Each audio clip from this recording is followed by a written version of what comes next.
Rain hammered St. Bartholomew Cathedral the morning Sarah Whitmore's perfect wedding turned into a public execution. Nathaniel Carlyle, Boston's golden political heir, stood at the altar and announced to a room full of cameras that he couldn't marry a woman beneath his family's name. 200 guests gasped as Sarah's humiliation went viral in real time. She fled down cathedral steps into freezing November air and collided with a stranger beside a black Rolls-Royce.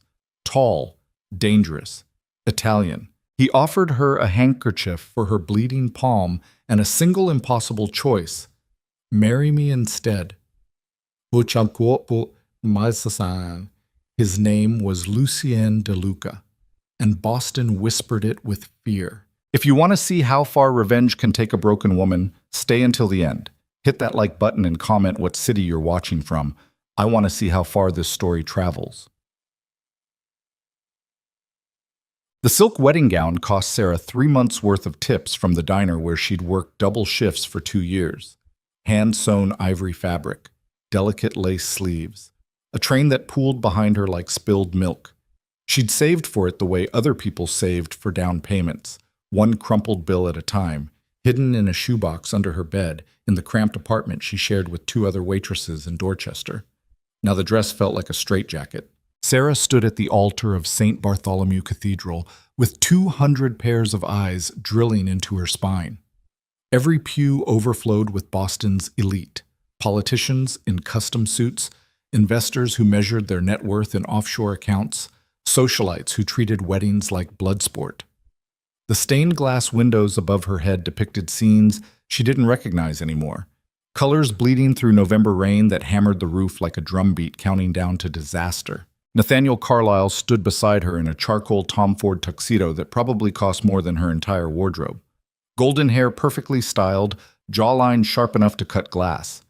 He looked like a campaign poster come to life, which was exactly the point, Sarah realized too late.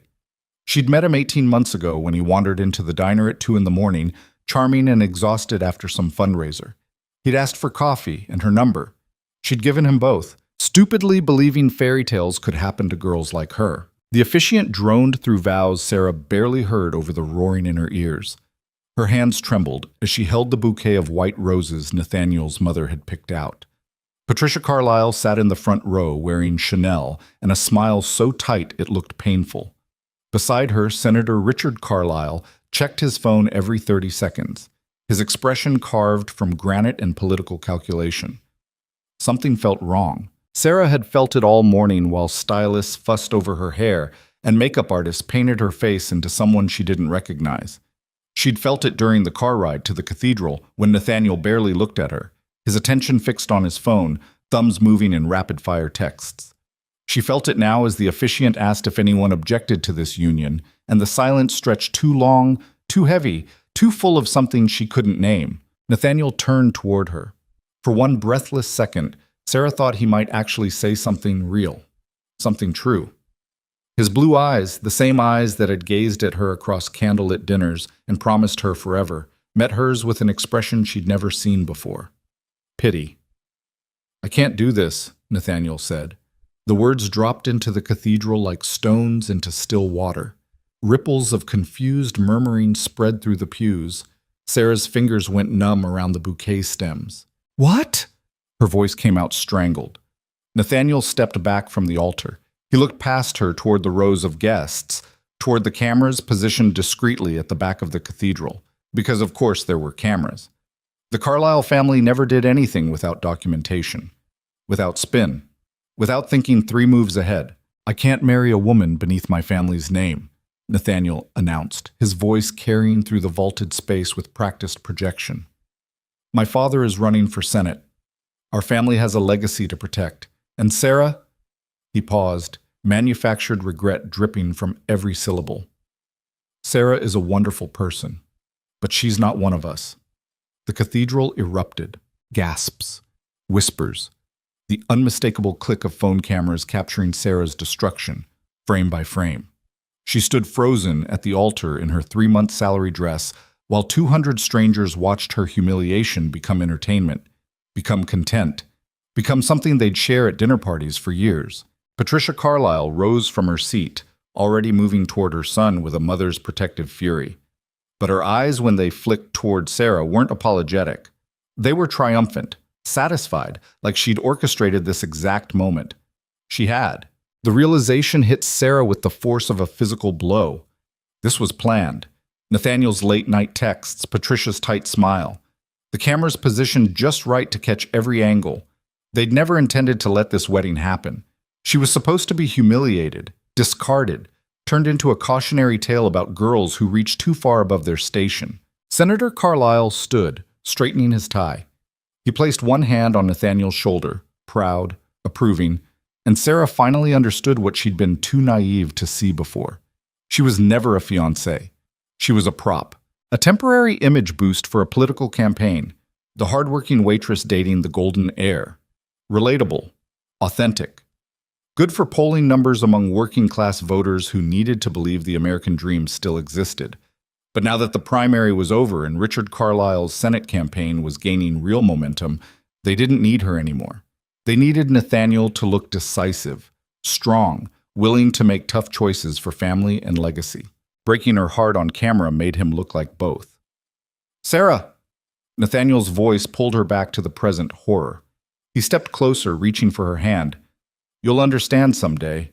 This is better for everyone." She jerked away from his touch. "Better?" The word scraped out of her throat.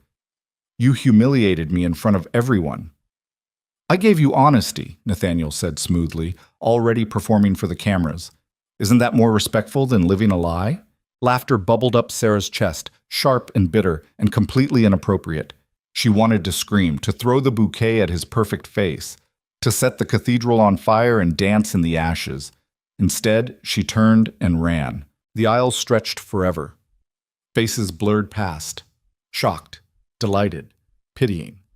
Every step felt like walking through quicksand in shoes that pinched and a dress that tangled around her legs.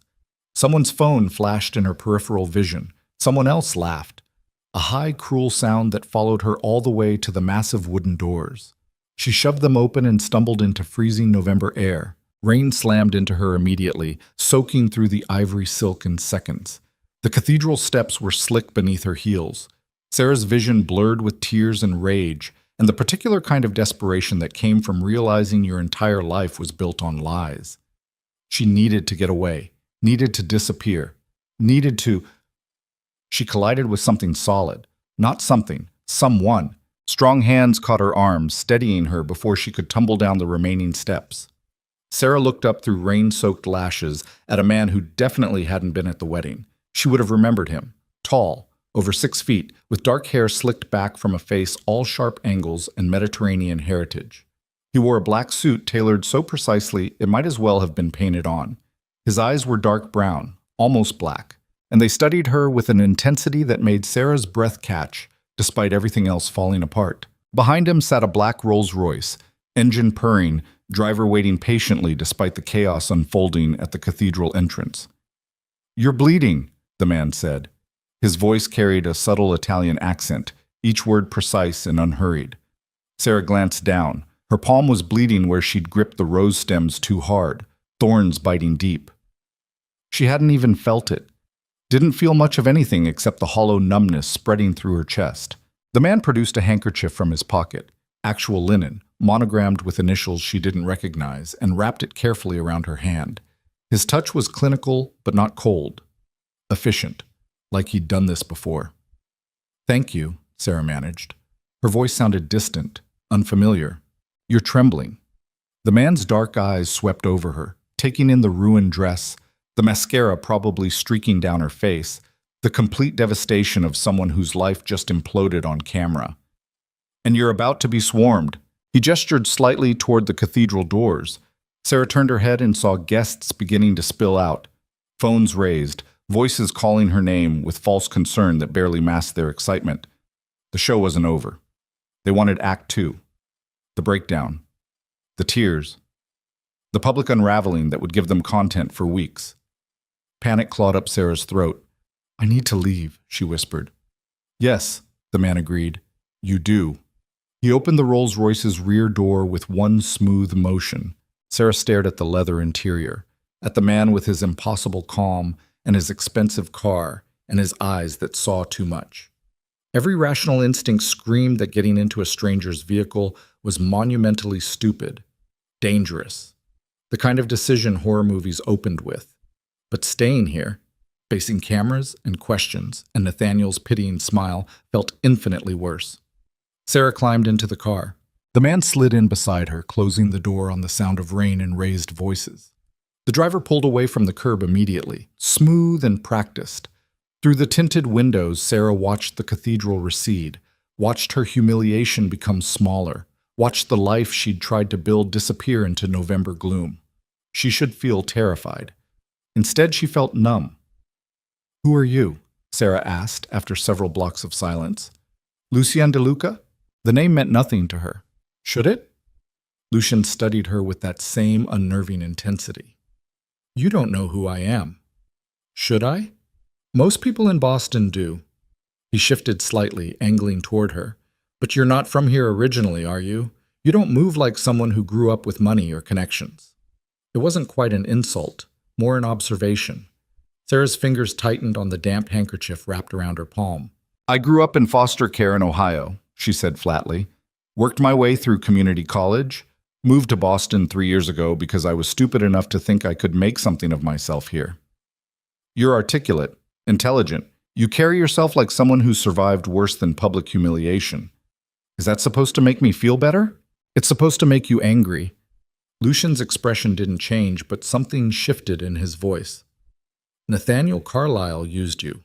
His family orchestrated that entire spectacle because they needed a villain for their political narrative, the gold-digging waitress who tried to trap their perfect son.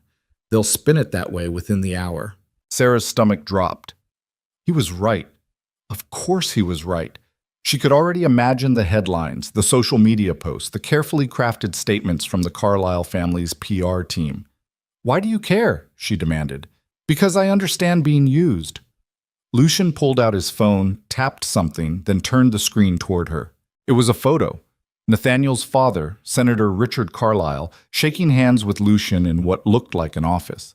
Both men were smiling, but the smiles didn't reach their eyes. "Your ex-fiancé's father borrowed $12 million from me 18 months ago," Lucien said quietly, "to fund his Senate campaign. The loan was supposed to be repaid 6 months ago. It hasn't been. The interest is now substantial." Sarah's brain struggled to process this information through the fog of shock and rage. "You're a loan shark?" "I prefer businessman." Lucien's smile was razor thin. "But the distinction is largely semantic. The point is, the Carlyle family owes me a considerable amount of money. Money they don't have. Money they can't pay back without destroying their political aspirations." "What does that have to do with me?" "Everything." Lucien pocketed his phone. "You were never supposed to become Nathaniel's wife. You were supposed to make him look relatable long enough to get his father through the primary. Then you were supposed to disappear quietly. But if you'd married him, you would have become legally entitled to assets the Carlyles can't afford to share. You would have had questions about their finances, about where money came from, about debts they'd rather keep hidden." Sarah's breath came shorter. "So they humiliated me instead. They neutralized you. Made you look like the villain so no one would listen if you tried to speak up. Made you small, forgettable." Lucien leaned forward slightly. "But here's what the Carlyles don't know. I've been watching you for months." Ice slid down Sarah's spine. "What?" "I investigate people who might become problems. When Richard Carlyle borrowed money he couldn't repay, I started learning everything about his family, his son's relationships." Lucien's dark eyes held hers. "You're not what they said you are. You're not a gold digger. You're not stupid. You're a woman who worked herself to exhaustion trying to earn love from people who never intended to give it." The accuracy of that statement hurt worse than Nathaniel's public rejection. "I don't understand why you're telling me this," Sarah whispered. "Because I'm offering you a choice." Lucien's voice dropped lower, intimate and dangerous. "Walk away. Disappear. Let the Carlyles win. Let them turn you into a punchline while they continue building their empire on borrowed money and destroyed lives. Or marry me instead." Sarah laughed. It came out broken and slightly hysterical. "You're insane. Possibly. Lucien didn't smile. But I'm also serious. Marry me. Let me rebuild you into someone powerful enough to destroy the people who hurt you. Let me give you resources, protection, and revenge. Why would you do that? Because it serves my interests. The Carlyles owe me money. If you marry into my world, you become leverage. You become proof that they don't control their own narrative. You become everything they tried to erase. Lucien paused. And because I've spent months watching you survive people who didn't deserve your loyalty. I'm curious what you'd become if someone actually invested in your potential. The Rolls-Royce slowed. Sarah looked out the window and realized they'd stopped in front of a hotel, the kind with doormen and chandeliers visible through floor-to-ceiling windows, the kind she'd walked past 1,000 times without ever imagining she'd enter. This is your stop, Lucien said. I booked you a suite.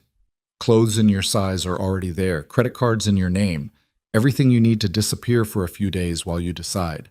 He handed her a business card, thick paper, embossed lettering, just a name and a phone number.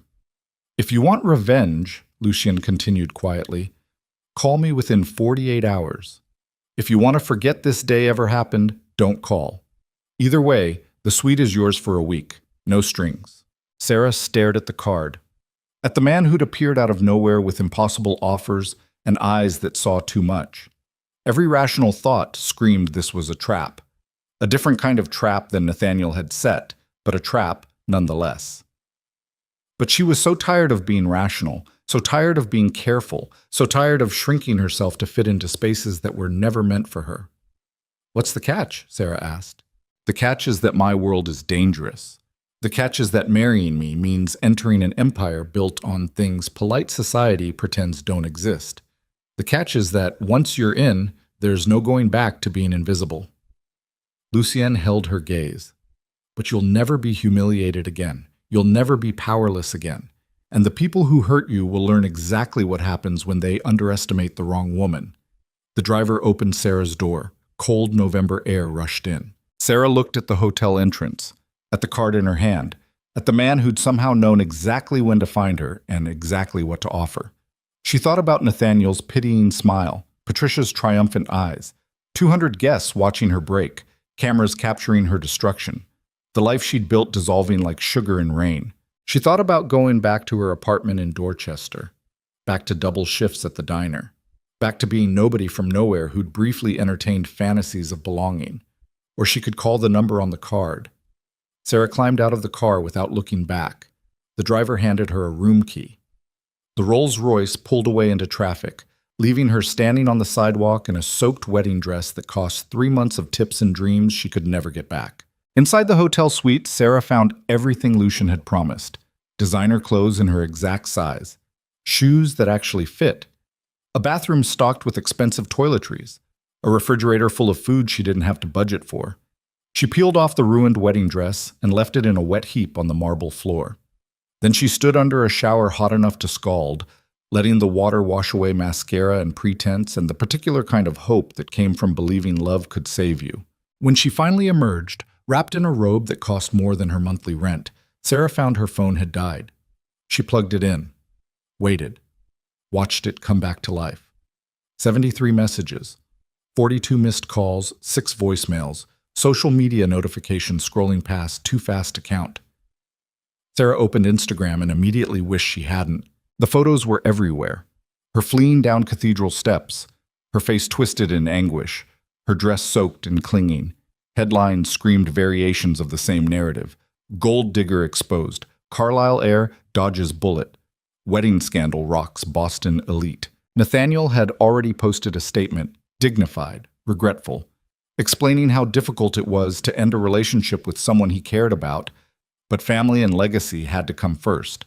The comments beneath praised his courage, his integrity, his commitment to his father's campaign. No one asked about Sarah.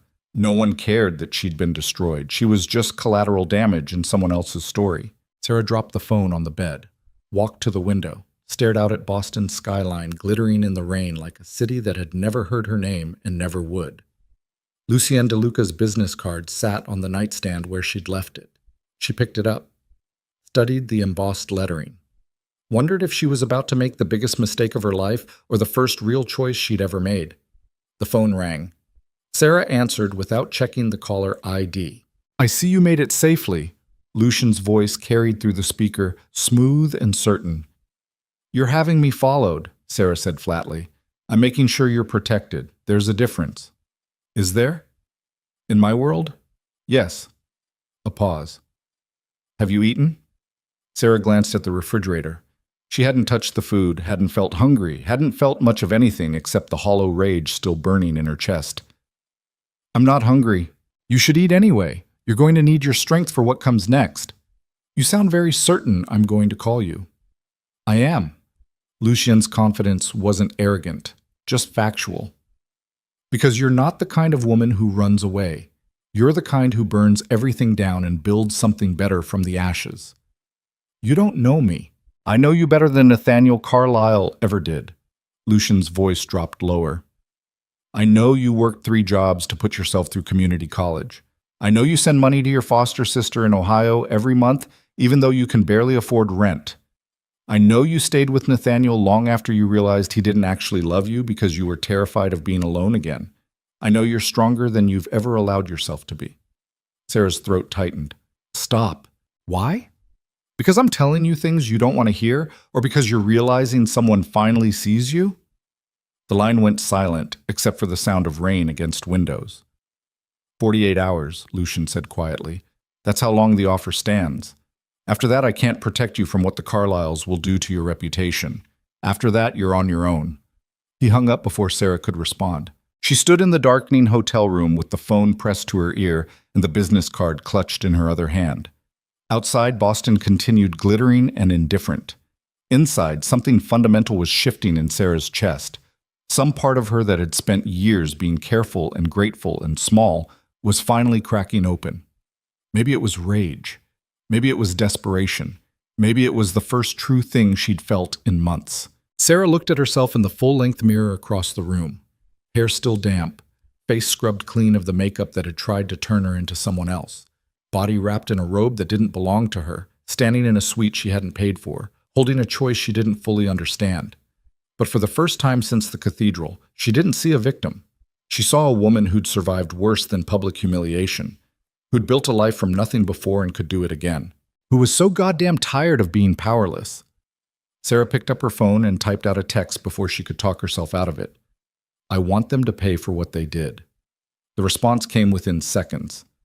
"Then marry me. I'll make sure they never forget your name." Sarah stared at those words until they blurred, until the hotel room felt too small, until the rage in her chest became something sharper, something useful. She typed one more message. "When?" "Tomorrow night. My estate. I'll send a car." "That's not enough time. Time is a luxury you don't have. Every hour you wait is another hour the Carlyles control the narrative. Another hour you stay the villain in their story." A pause.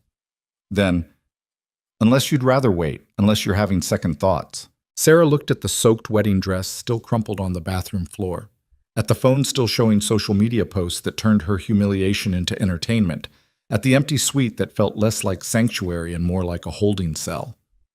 She thought about Nathaniel's manufactured regret, Patricia's satisfaction, Richard Carlyle's calculating eyes, 200 people who'd witnessed her destruction and felt nothing except relief they weren't the spectacle. "No second thoughts," Sarah typed. "Send the car. Smart girl. Someone will contact you tomorrow with details. Get some rest. Tomorrow we start building your empire." The line went dead. Sarah sat on the edge of the king-size bed in a hotel room that cost more per night than she made in a week and felt something dangerous bloom in her chest. Not hope. Hope was for people who still believed in happy endings. This was something darker, colder, more permanent. She pulled up her messages and scrolled until she found Nathaniel's contact. He'd texted 3 times since the cathedral. Apologetic. Explanatory. Making sure she understood why he'd done what he had to do. Sarah deleted his number without reading the messages. Then she deleted every photo, every text conversation, every digital trace of a relationship that had only ever been real to her. When she finished, her phone felt lighter. She felt lighter. Outside, rain continued hammering Boston with November fury. Inside, Sarah Whitmore made a choice that would either save her or destroy her completely. She dialed Lucian's number one more time. He answered on the first ring. Having regrets already? His voice carried a note of amusement. No, Sarah said, but I need to know something before tomorrow. Ask. When we destroy them, and I need you to promise we will destroy them, I want to be the one who looks Nathaniel in the eye when it happens. I want him to see exactly what he created, what he turned me into. Silence stretched between them, heavy with understanding. Then Lucian laughed, low and genuinely pleased. You're going to be magnificent, he said. Yes, Sarah. When we burn the Carlyle Empire to the ground, you'll be standing right beside me. You'll be the last thing Nathaniel Carlyle sees before his entire world collapses. Good, Sarah whispered. Get some sleep. Tomorrow, everything changes. He hung up. Sarah lay back on the bed and stared at the ceiling. She should feel terrified, should feel like she'd just made a catastrophic mistake, should feel something other than this cold, burning certainty that she was done being the kind of woman who apologized for taking up space. Somewhere across the city, Nathaniel was probably sleeping soundly, confident he'd made the right choice. Confident Sarah would disappear quietly into the kind of obscurity reserved for people who dared to reach above their station. He had no idea what was coming. Neither did Sarah, really. But for the first time in her life, she wasn't running from the unknown. She was running straight toward it with her eyes wide open and her hands ready to burn. The car arrived at 9 the next morning. Not the Rolls-Royce from yesterday. This was a black Mercedes S-Class with windows tinted dark enough to be illegal and a driver who didn't bother with small talk. He simply held the door open while Sarah climbed into leather seats that smelled like money and decisions she couldn't take back. She'd barely slept. Spent most of the night staring at the ceiling, alternating between certainty and panic. Around 3 in the morning, she'd pulled up everything she could find about Lucien DeLuca on her phone. The results were sparse, deliberate. A few mentions in business journals about real estate acquisitions. One grainy photo from a charity gala 5 years ago. Nothing that explained who he actually was or what kind of empire he'd built. But the absence of information told its own story. People who controlled their digital footprint that completely weren't running legitimate businesses. They were running something else. Something that required shadows and silence and the kind of power that didn't need to advertise itself. Sarah wore clothes from the hotel suite, tailored black pants, a silk blouse the color of cream, boots with enough heel to make her feel taller than she was. Everything fit perfectly. Lucian had known her measurements down to the centimeter, which should have terrified her more than it did. The Mercedes pulled away from the hotel and headed north out of the city. Sarah watched Boston's skyline shrink in the side mirror, watched the urban sprawl give way to suburbs, then estates hidden behind stone walls and iron gates. Old money lived out here. Generational wealth that didn't bother with flashy displays because everyone already knew who mattered. They drove for 40 minutes before turning onto a private road that wound through dense woods still clinging to the last of their autumn leaves. The trees opened suddenly onto a view that made Sarah's breath catch despite everything. Lucien's estate sat on a cliff overlooking the Atlantic. The main house was 3 stories of pale stone and massive windows, architecture that blended classical proportions with modern glass. Wings extended on either side like arms reaching toward the ocean. Gardens sprawled in geometric precision despite the November cold. Boxwood hedges, stone fountains, pathways that probably looked magical in summer. Beyond the house, waves crashed against rocks 100 feet below, sending up spray that caught the morning light. It was the most beautiful prison Sarah had ever seen. The Mercedes stopped in front of the main entrance. Before the driver could move, the front door opened and Lucien emerged. He wore dark pants and a white shirt with the sleeves rolled to his elbows. No tie, no jacket. Somehow he looked more dangerous this way, less polished, more real. His dark hair was slightly disheveled, like he'd been running his hands through it. His eyes found Sarah through the car window with the same intensity she remembered from yesterday. He opened her door himself. "You came," Lucian said. "Did you think I wouldn't? I thought you might reconsider once survival instinct kicked in." He stepped back, giving her space to exit the car. "Most people would have run." Sarah climbed out and looked up at the house. "I'm not most people." "No." Lucien's mouth curved slightly. "You're not." He led her inside without ceremony. The foyer was all marble floors and soaring ceilings, a staircase that curved upward like something from a different century. Art hung on the walls, real art, the kind Sarah only recognized from museum trips. Everything was beautiful. Everything was expensive. Everything screamed power without having to say a word. "This way," Lucien said. She followed him through hallways that felt designed to disorient, past rooms she glimpsed but couldn't quite process. A library with floor-to-ceiling shelves, a dining room with a table that could seat 20, a sitting room with windows overlooking the ocean that probably cost more than her entire life up to this point. They ended up in what Lucien called his office, a corner room with glass walls on two sides, the Atlantic crashing below, Boston visible as a distant smudge on the southern horizon. The desk was black walnut. The chairs were Italian leather. Technology hummed quietly in built-in panels that looked deceptively simple. A woman stood beside the desk. Late 50s, iron-gray hair pulled into a severe bun, wearing a charcoal suit that made her look like she'd stepped out of a courtroom. Her eyes swept over Sarah with the kind of assessment that cataloged everything in 3 seconds flat. "Sarah Whitmore," Lucien said. "This is Elena Marchetti. She handles my legal affairs." Elena extended her hand. Her grip was firm, professional, slightly cold. "Ms. Whitmore," Elena said. Her accent was thicker than Lucien's. As pure Italian with edges that hadn't softened despite what Sarah guessed were decades in America. "I understand you're considering an arrangement with Mr. DeLuca." "That's a polite way to put it," Sarah said. Elena's expression didn't change. "I deal in contracts, not romance. Mr. DeLuca has asked me to prepare documentation for a marriage that serves both your interests. Before we proceed, I need to ensure you understand what you're agreeing to." She gestured to the desk where papers were already spread out in neat stacks. Sarah approached slowly, aware of Lucien watching her from near the windows, giving her space but not leaving, not letting her face this alone. "Sit," Elena said, not unkindly. Sarah sat. Elena took the chair across from her and began laying out documents with practiced efficiency.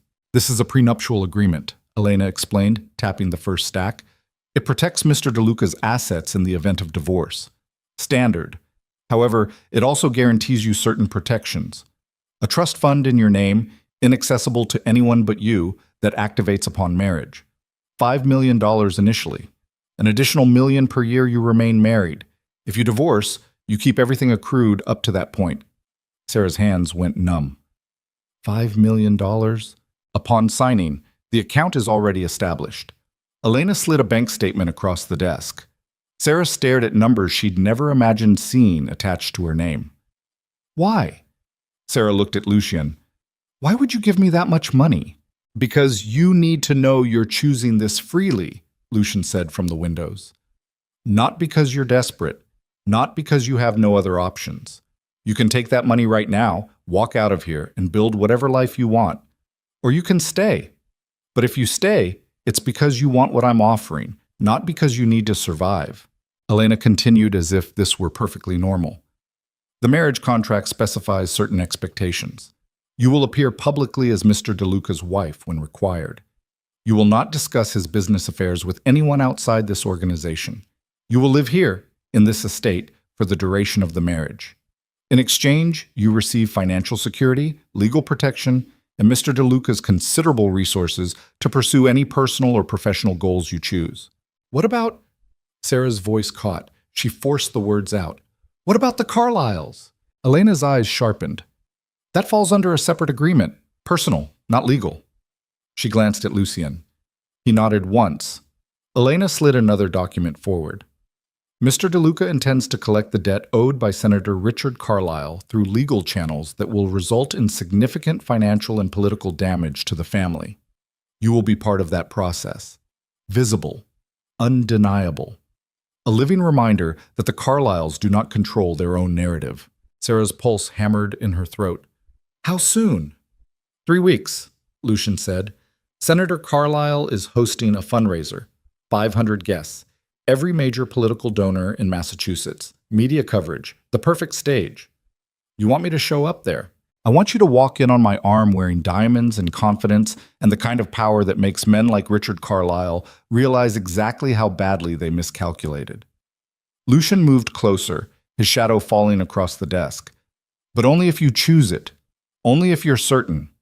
Sarah looked at the contract spread before her, at the bank statement with impossible numbers, at Elena's clinical expression and Lucien's dark eyes that never seemed to miss anything.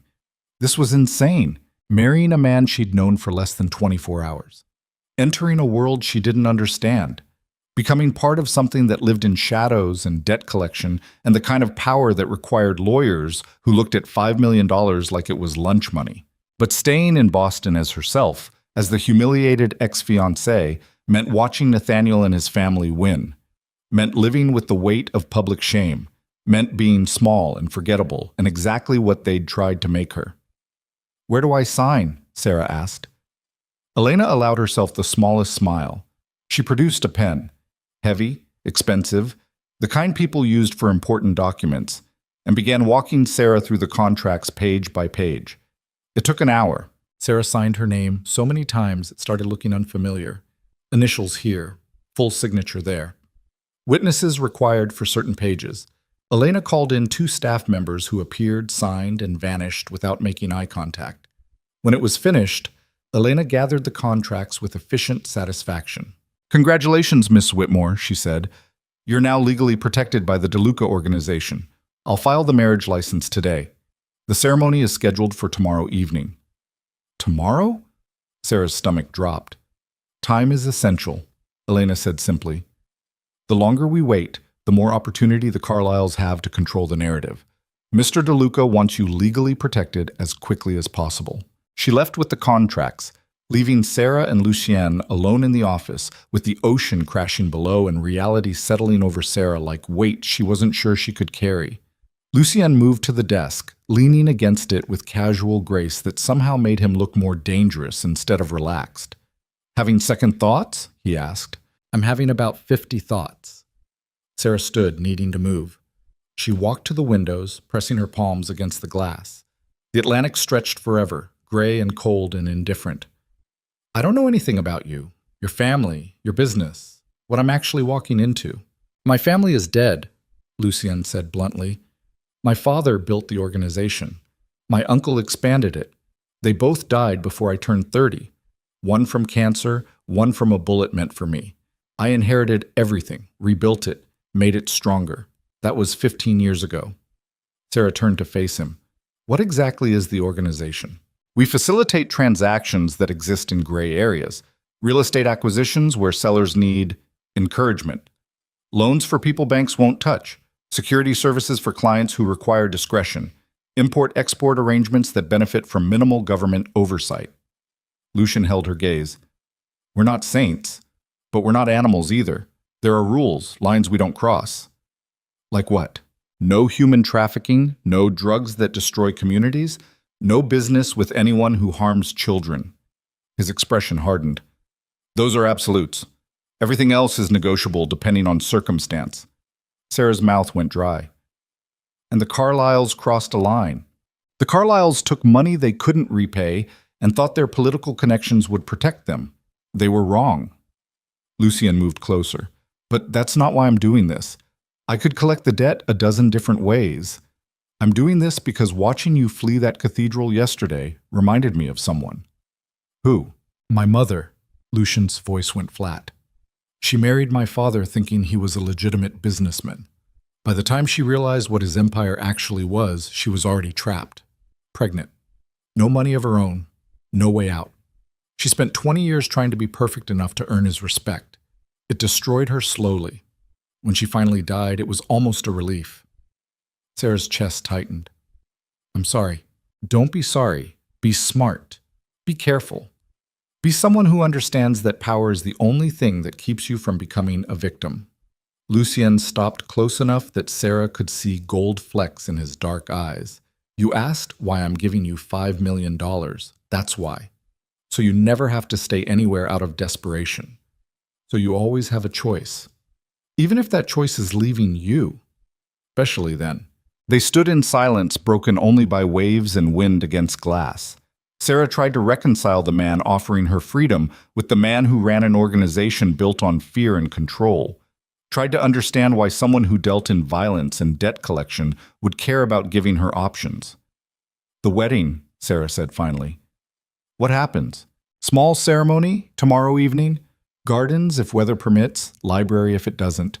Witnesses from my organization, legal officiant, binding vows. Lucian's expression softened slightly. I won't expect anything from you beyond what the contracts specify. Separate bedrooms. Separate lives within the same house. You're not a prisoner here. Just a wife. Just a partner in revenge. Lucian smiled, sharp and cold. The Carlyles wanted to erase you. We're going to make sure they never forget your name. A knock on the door interrupted them. A woman entered, early 30s, dark hair and a sleek ponytail, wearing tailored pants and a silk blouse that screamed expensive simplicity. She carried a tablet and moved with the kind of confidence that came from knowing exactly where she belonged. This is Veronica, Lucian said. She manages the household and will help you transition. Veronica's smile was professional and genuine. Ms. Whitmore, I've prepared your rooms. If you'll follow me? Sarah glanced at Lucian. He nodded once, permission or reassurance, she couldn't tell which. She followed Veronica out of the office, through more hallways that twisted and turned, up the curved staircase to the second floor. The eastern wing, Veronica explained, private, away from guest quarters and staff areas. The suite Veronica opened was bigger than Sarah's entire apartment in Dorchester. Sitting room with furniture that looked antique and probably was. Bedroom with a 4-poster bed and windows overlooking the ocean. Bathroom with marble everywhere, and a tub deep enough to drown in. Walk-in closet already filled with clothes in her size, dresses, pants, shoes, everything organized by color and style. Mr. DeLuca had stylists prepare options based on your measurements and preferences, Veronica said, noticing Sarah's expression. If anything doesn't fit or isn't to your taste, we'll replace it immediately. How did he know my preferences? Veronica's smile didn't waver. Mr. DeLuca is very thorough, which wasn't an answer but told Sarah everything she needed to know. Lucian had been watching her for months, long enough to know not just her measurements but her style, the colors she gravitated toward, the cuts that made her feel confident instead of costumed. It should have felt invasive. Instead, it felt like being seen. There's a schedule on the desk, Veronica continued. Fittings this afternoon for the wedding dress. Stylist at 4. Dinner is at 7 in the small dining room. Just you and Mr. DeLuca unless you prefer to eat alone.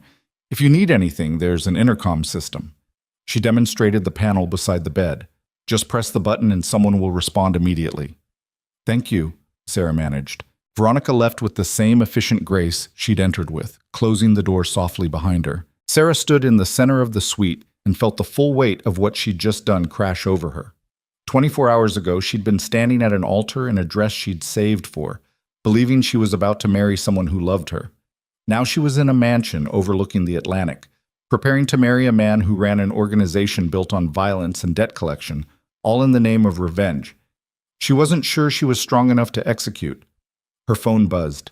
Sarah pulled it from her pocket, half expecting another message from Nathaniel or a friend asking if she was okay. Instead, it was an email notification. Bank of America. Account activity. She opened it with shaking hands. Deposit $5 million. The money was real. The contracts were real. Tomorrow she would become Sarah DeLuca, and there would be no going back. Sarah sat on the edge of the massive bed and finally let herself cry. Not the broken sobs from yesterday. These were different, angrier, full of grief for the person she'd been and the future she'd imagined, and the naive belief that love could actually save you from a world designed to grind you down. When she finished, her face was blotchy and her chest ached, but something fundamental had shifted. She wasn't the woman who'd fled the cathedral anymore. She was becoming someone else, someone harder, someone who understood that power mattered more than love, because love could be manufactured, but power couldn't be faked. The afternoon passed in a blur of appointments. A tailor arrived with 3 wedding dress options. Elegant, simple, nothing like the ivory monstrosity she'd worn yesterday. Sarah chose a slip dress in champagne silk that made her look older, sophisticated, like someone who belonged in places like this. The stylist came next. A woman named Margot who studied Sarah's face with an artist's intensity, before declaring her bone structure criminale and immediately setting to work. She cut Sarah's hair, just enough to sharpen the angles, changed the color slightly, adding dimension that caught light, shaped her eyebrows into weapons. When Margot finished, Sarah stared at herself in the mirror and barely recognized the woman looking back. Not transformed, just sharpened, defined, like someone had taken an unfinished sketch and added the lines that made it matter. "Bellissima," Margot declared. "Mr. DeLuca will be very pleased." Sarah didn't ask how Margot knew what pleased Lucian. Didn't want to think about what other women had sat in this chair, receiving the same treatment, becoming beautiful enough to belong in his world. By the time she made it to dinner, Sarah's nerves were stretched thin as wire. The small dining room turned out to be a corner space with windows on two sides and a table that could seat 8 but was set for 2. Candles flickered despite the overhead lighting. Wine was already poured, red, expensive looking. Lucian stood when she entered. He'd changed into dark pants and a black shirt that made him look like he'd stepped out of some Italian crime film. His eyes swept over her, taking in the new hair, the dress Veronica had selected, the way Sarah held herself differently after a day of being reshaped. "You look—" He paused. "Dangerous." "Is that a compliment?" "The highest one I know how to give." Lucienne pulled out her chair. Sarah sat, hyper-aware of how close he stood, how his fingers brushed her shoulder as he pushed the chair in. Dinner was already plated, something elegant Sarah didn't have the appetite to identify. She picked at it while Lucian watched her with that same unnerving focus. "You're not eating," he observed. "I'm not hungry." "You're terrified." Sarah set down her fork. "Wouldn't you be?" "Probably," Lucian sipped his wine. "But I'd also be exhilarated. You're about to step into a life most people can't imagine. Power, resources, the ability to shape your own future instead of letting others shape it for you. I'm also about to marry a stranger. We won't be strangers for long." Lucien leaned back in his chair. "Ask me anything. No secrets tonight." Sarah studied him across the candlelight, the sharp angles of his face, the casual way he inhabited expensive clothes like they were armor, the intelligence in his eyes that suggested he was always thinking 3 steps ahead. "Why me?" she asked. "Really, not the revenge angle. Not because I'm useful leverage against the Carlyles. Why did you actually offer this to me?" Lucian was quiet for a long moment. "Because when I watched you run from that cathedral," he said finally, "I saw someone who'd been systematically destroyed by people who should have protected her. And I recognized that look, that particular kind of devastation that comes from trusting the wrong people with your heart." He met her eyes. "I told you about my mother. What I didn't tell you is that I watched her shrink herself for 20 years trying to earn love from a man who was incapable of giving it. When she died, I promised myself I would never let that happen to anyone I had the power to protect." "You don't know me well enough to protect me. I know you well enough to see potential everyone else missed. I know you're stronger than you've been allowed to be. I know that given the right resources, you could become extraordinary." Lucien's voice dropped lower. "And yes, you're useful to me. The Carlyles owe me money and you're perfect leverage. But that's not why I'm doing this. I'm doing this because I want to see what you become when you stop apologizing for existing." Sarah's throat tightened. No one had ever talked about her potential before, about what she could become instead of what she currently was. "Tomorrow," she said, "after the wedding. What happens then? We start preparing you for the fundraiser, wardrobe, backstory, how to move through rooms full of people who will try to intimidate you, how to smile like you belong while knowing you could destroy any of them with a single phone call." Lucien smiled slightly. "How to be someone the Carlyles never saw coming. And tonight? Tonight you rest. Tomorrow you become my wife.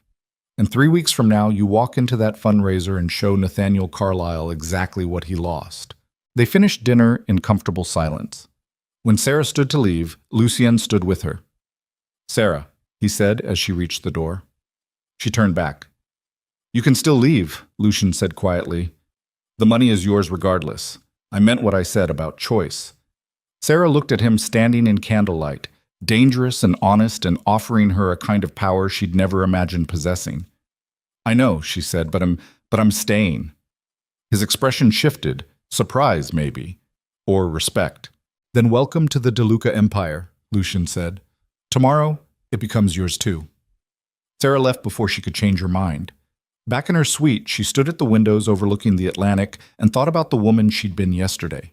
Naive, hopeful, believing love mattered more than power. That woman was gone, burned away in the cathedral along with the wedding dress and the future she'd imagined. The woman who would wake up tomorrow was someone else entirely. Someone who understood that survival required sharp edges and cold calculations. Someone willing to marry a stranger for revenge. Someone who'd finally stopped running from her own potential. Sarah pulled out her phone and opened Instagram one last time. The posts about her humiliation were still circulating, still trending, still turning her into a punchline for people who'd never bothered learning her name.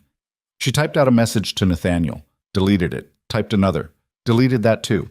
Finally, she settled on something simple. "You should have married me when you had the chance." She hit send before she could reconsider. Then she blocked his number, blocked his family, blocked everyone connected to the life she was leaving behind. When she woke the next morning, sunlight streamed through windows overlooking an ocean that belonged to her now, or at least to the man she was about to marry. Veronica knocked at 8 with breakfast and a schedule that made Sarah's head spin. Hair and makeup at 10, final dress fitting at noon, lunch with Elena to review legal documents one more time, then the ceremony at 6. Sarah moved through it all in a daze. Let people primp and polish her. Let Elena walk her through financial documents that made her a legitimate part of the DeLuca empire. Let Veronica dress her in champagne silk and heirloom diamonds that probably cost more than most houses. By 5:30, Sarah stood in front of a full-length mirror and didn't recognize herself. The woman looking back was elegant, sophisticated, beautiful in a way that had nothing to do with youth or innocence and everything to do with edges sharp enough to cut. "You look like you could rule the world," Veronica said softly. "I look like I could survive it," Sarah corrected. "Sometimes that's the same thing." The ceremony was held in the library. Rain had started that afternoon, the kind of cold November downpour that turned everything gray and miserable. But inside, the library glowed with candlelight and the warmth of books that lined every wall from floor to ceiling. 20 people filled the space. Staff Sarah didn't know.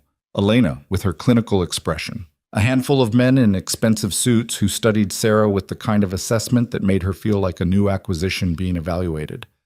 And Lucian. He stood beside the library fireplace in a charcoal suit that made him look like something out of a different era. No tie. White shirt open at the collar. His dark eyes found Sarah the instant she entered and didn't leave her face as she walked toward him. The officiant was a woman in her 60s who spoke with quiet authority.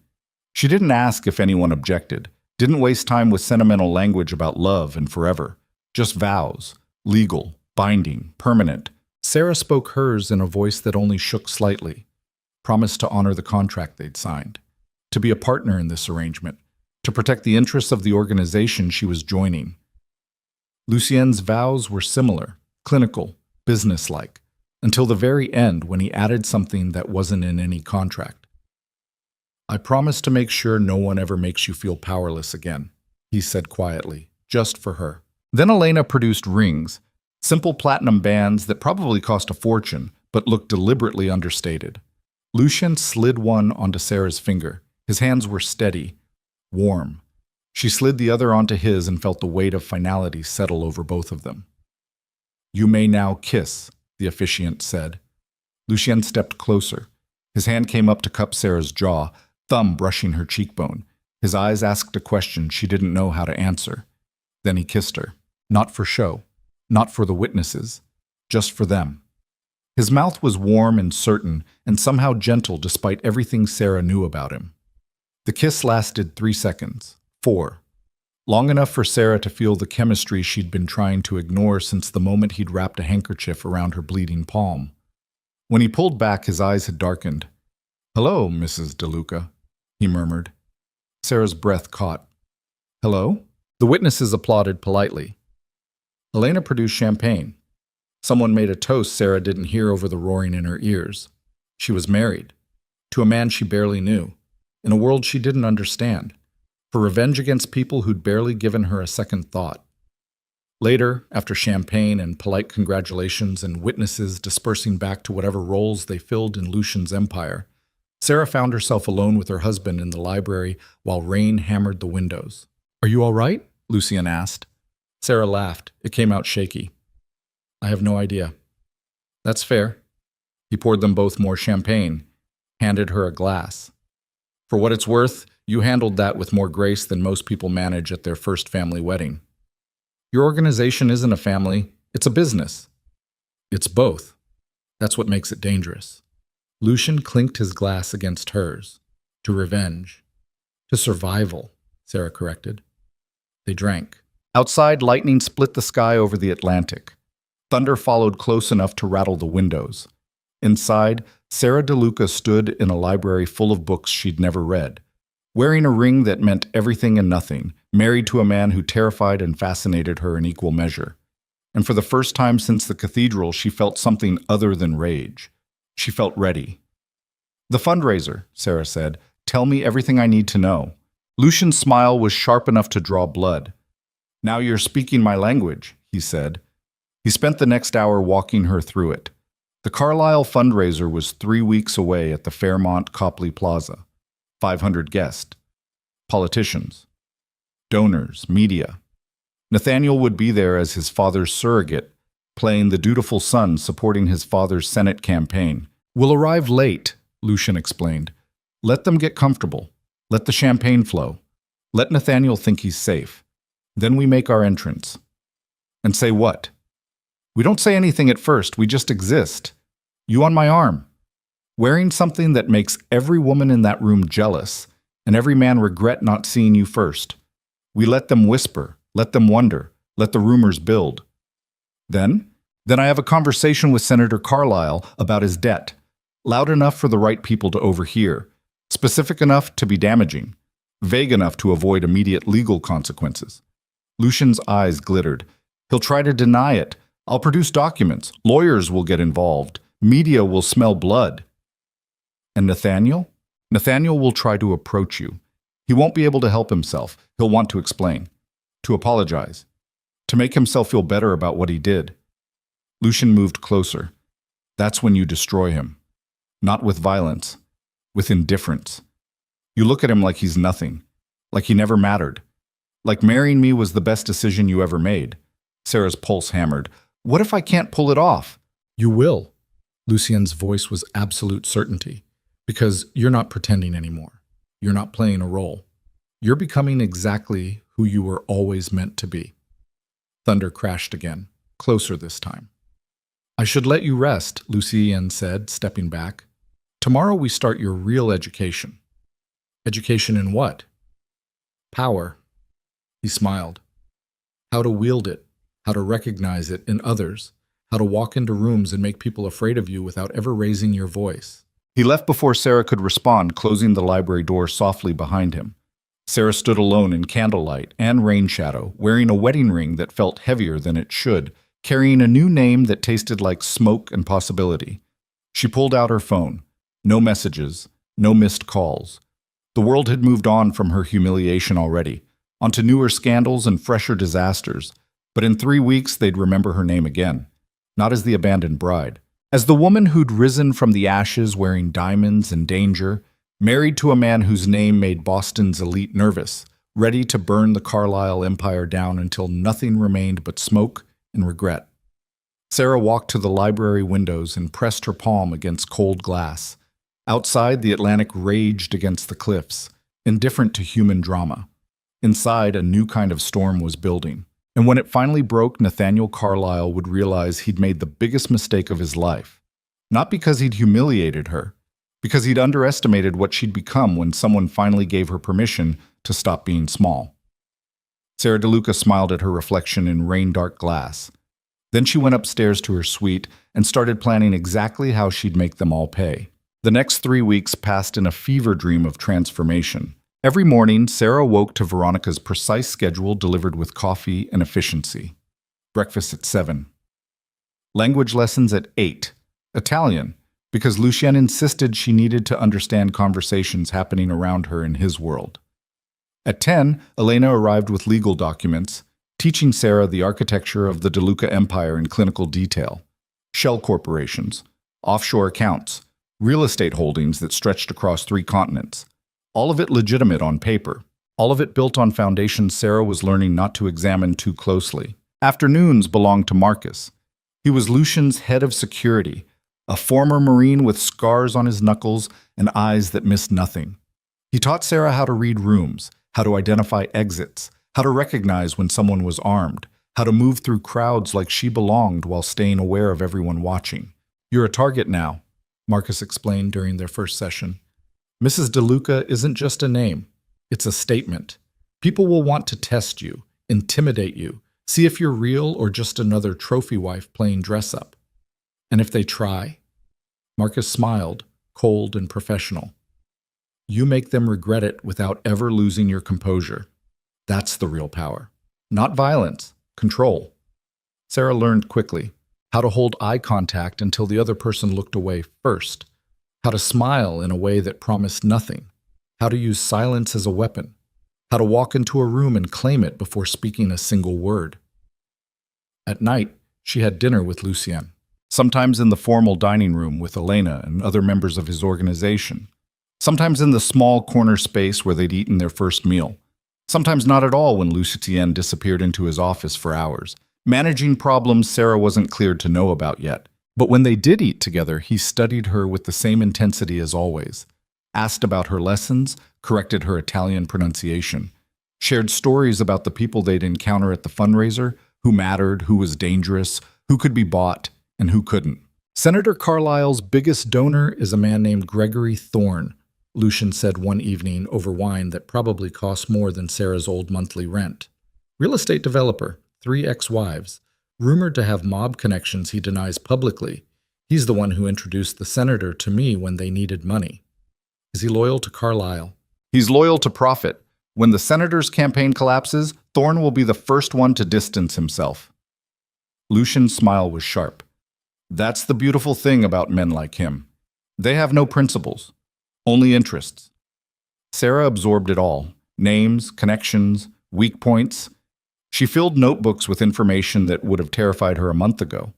Now it just felt like studying for the most important exam of her life. The wedding ring on her finger grew familiar. So did the weight of being Sarah DeLuca. She hadn't spoken to anyone from her old life, hadn't returned calls from the 2 roommates wondering where she'd disappeared to, hadn't checked social media since the wedding.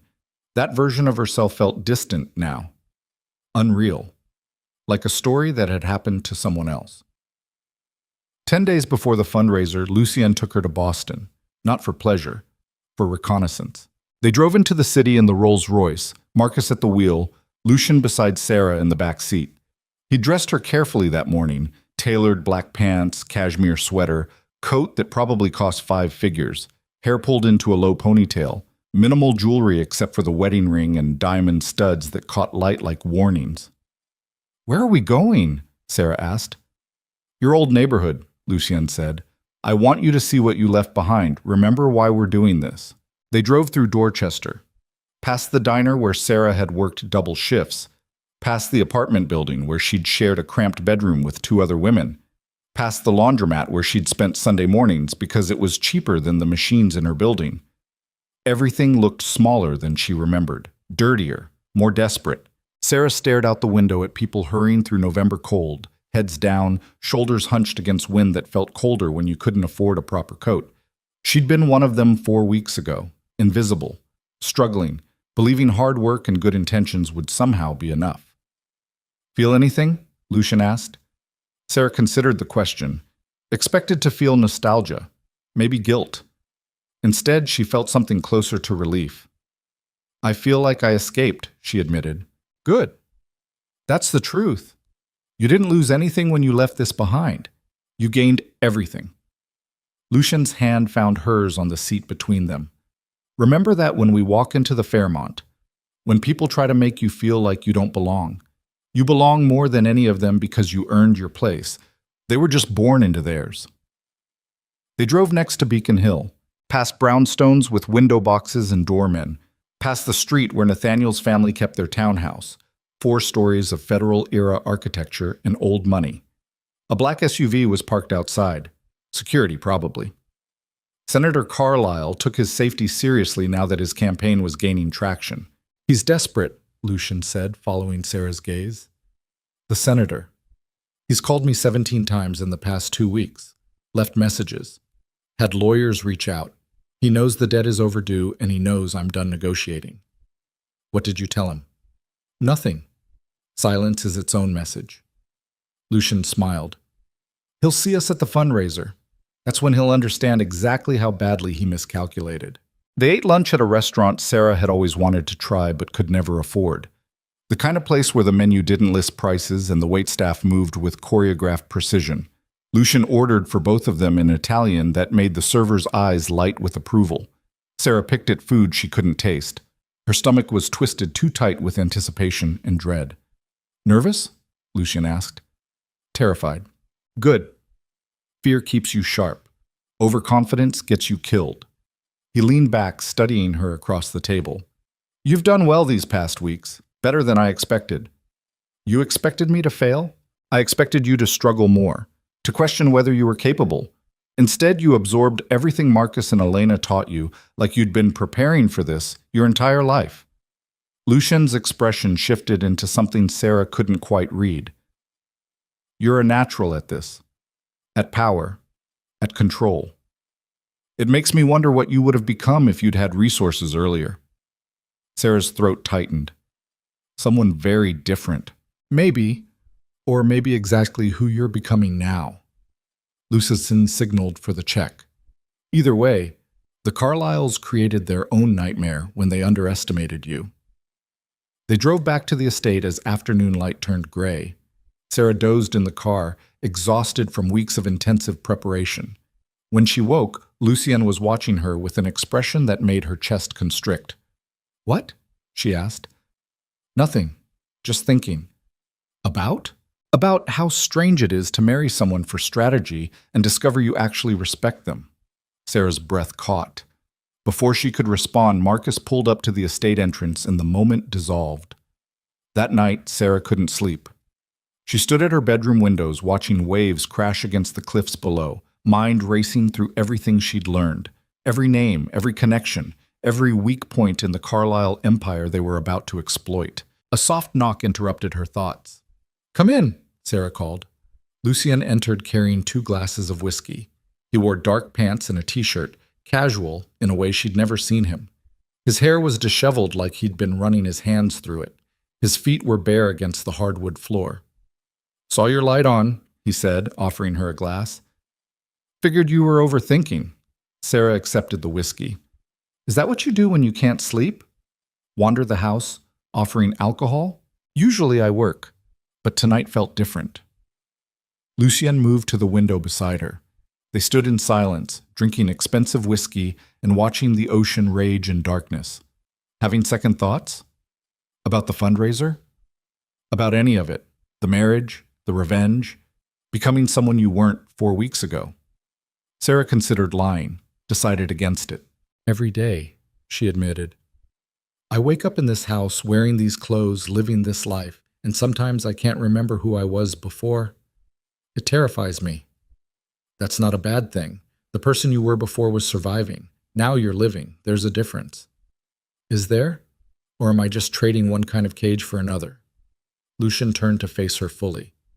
You think you're caged here? I think I signed contracts that bind me to an organization I still don't fully understand. I think I married a man I barely know. I think I'm about to walk into a room full of people who will see right through me. Sarah's voice cracked slightly. I think I'm terrified of failing, of being exposed as exactly what I am. A waitress from Dorchester playing dress-up in a world I don't belong in. Stop. Lucian's voice was sharp enough to cut. He set down his glass and gripped Sarah's shoulders, forcing her to meet his eyes. You're not playing dress-up. You're not pretending. Every lesson you absorbed, every skill you learned, every instinct you developed, that's real. That's you. The cage wasn't this estate. The cage was the life you lived before. Small, apologetic, trying to earn love from people who saw you as disposable. Then why do I still feel like I'm drowning? Because transformation is violent. Because becoming powerful means killing the parts of yourself that were weak. It's supposed to hurt. His grip genteened but didn't release. But you're not drowning. You're learning to breathe underwater. And when we walk into that fundraiser, everyone will see it.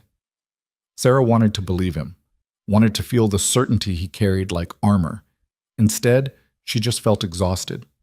Lucien seemed to sense this. He released her shoulders and picked up his glass. "Get some sleep," he said quietly. "We have dress fittings tomorrow. Then final preparations. 5 days until we destroy everything the Carlyles built." He left before Sarah could respond. She stood alone at the window with half-finished whiskey and doubts that wouldn't quiet, wondering if she was actually becoming powerful or just becoming someone else's weapon.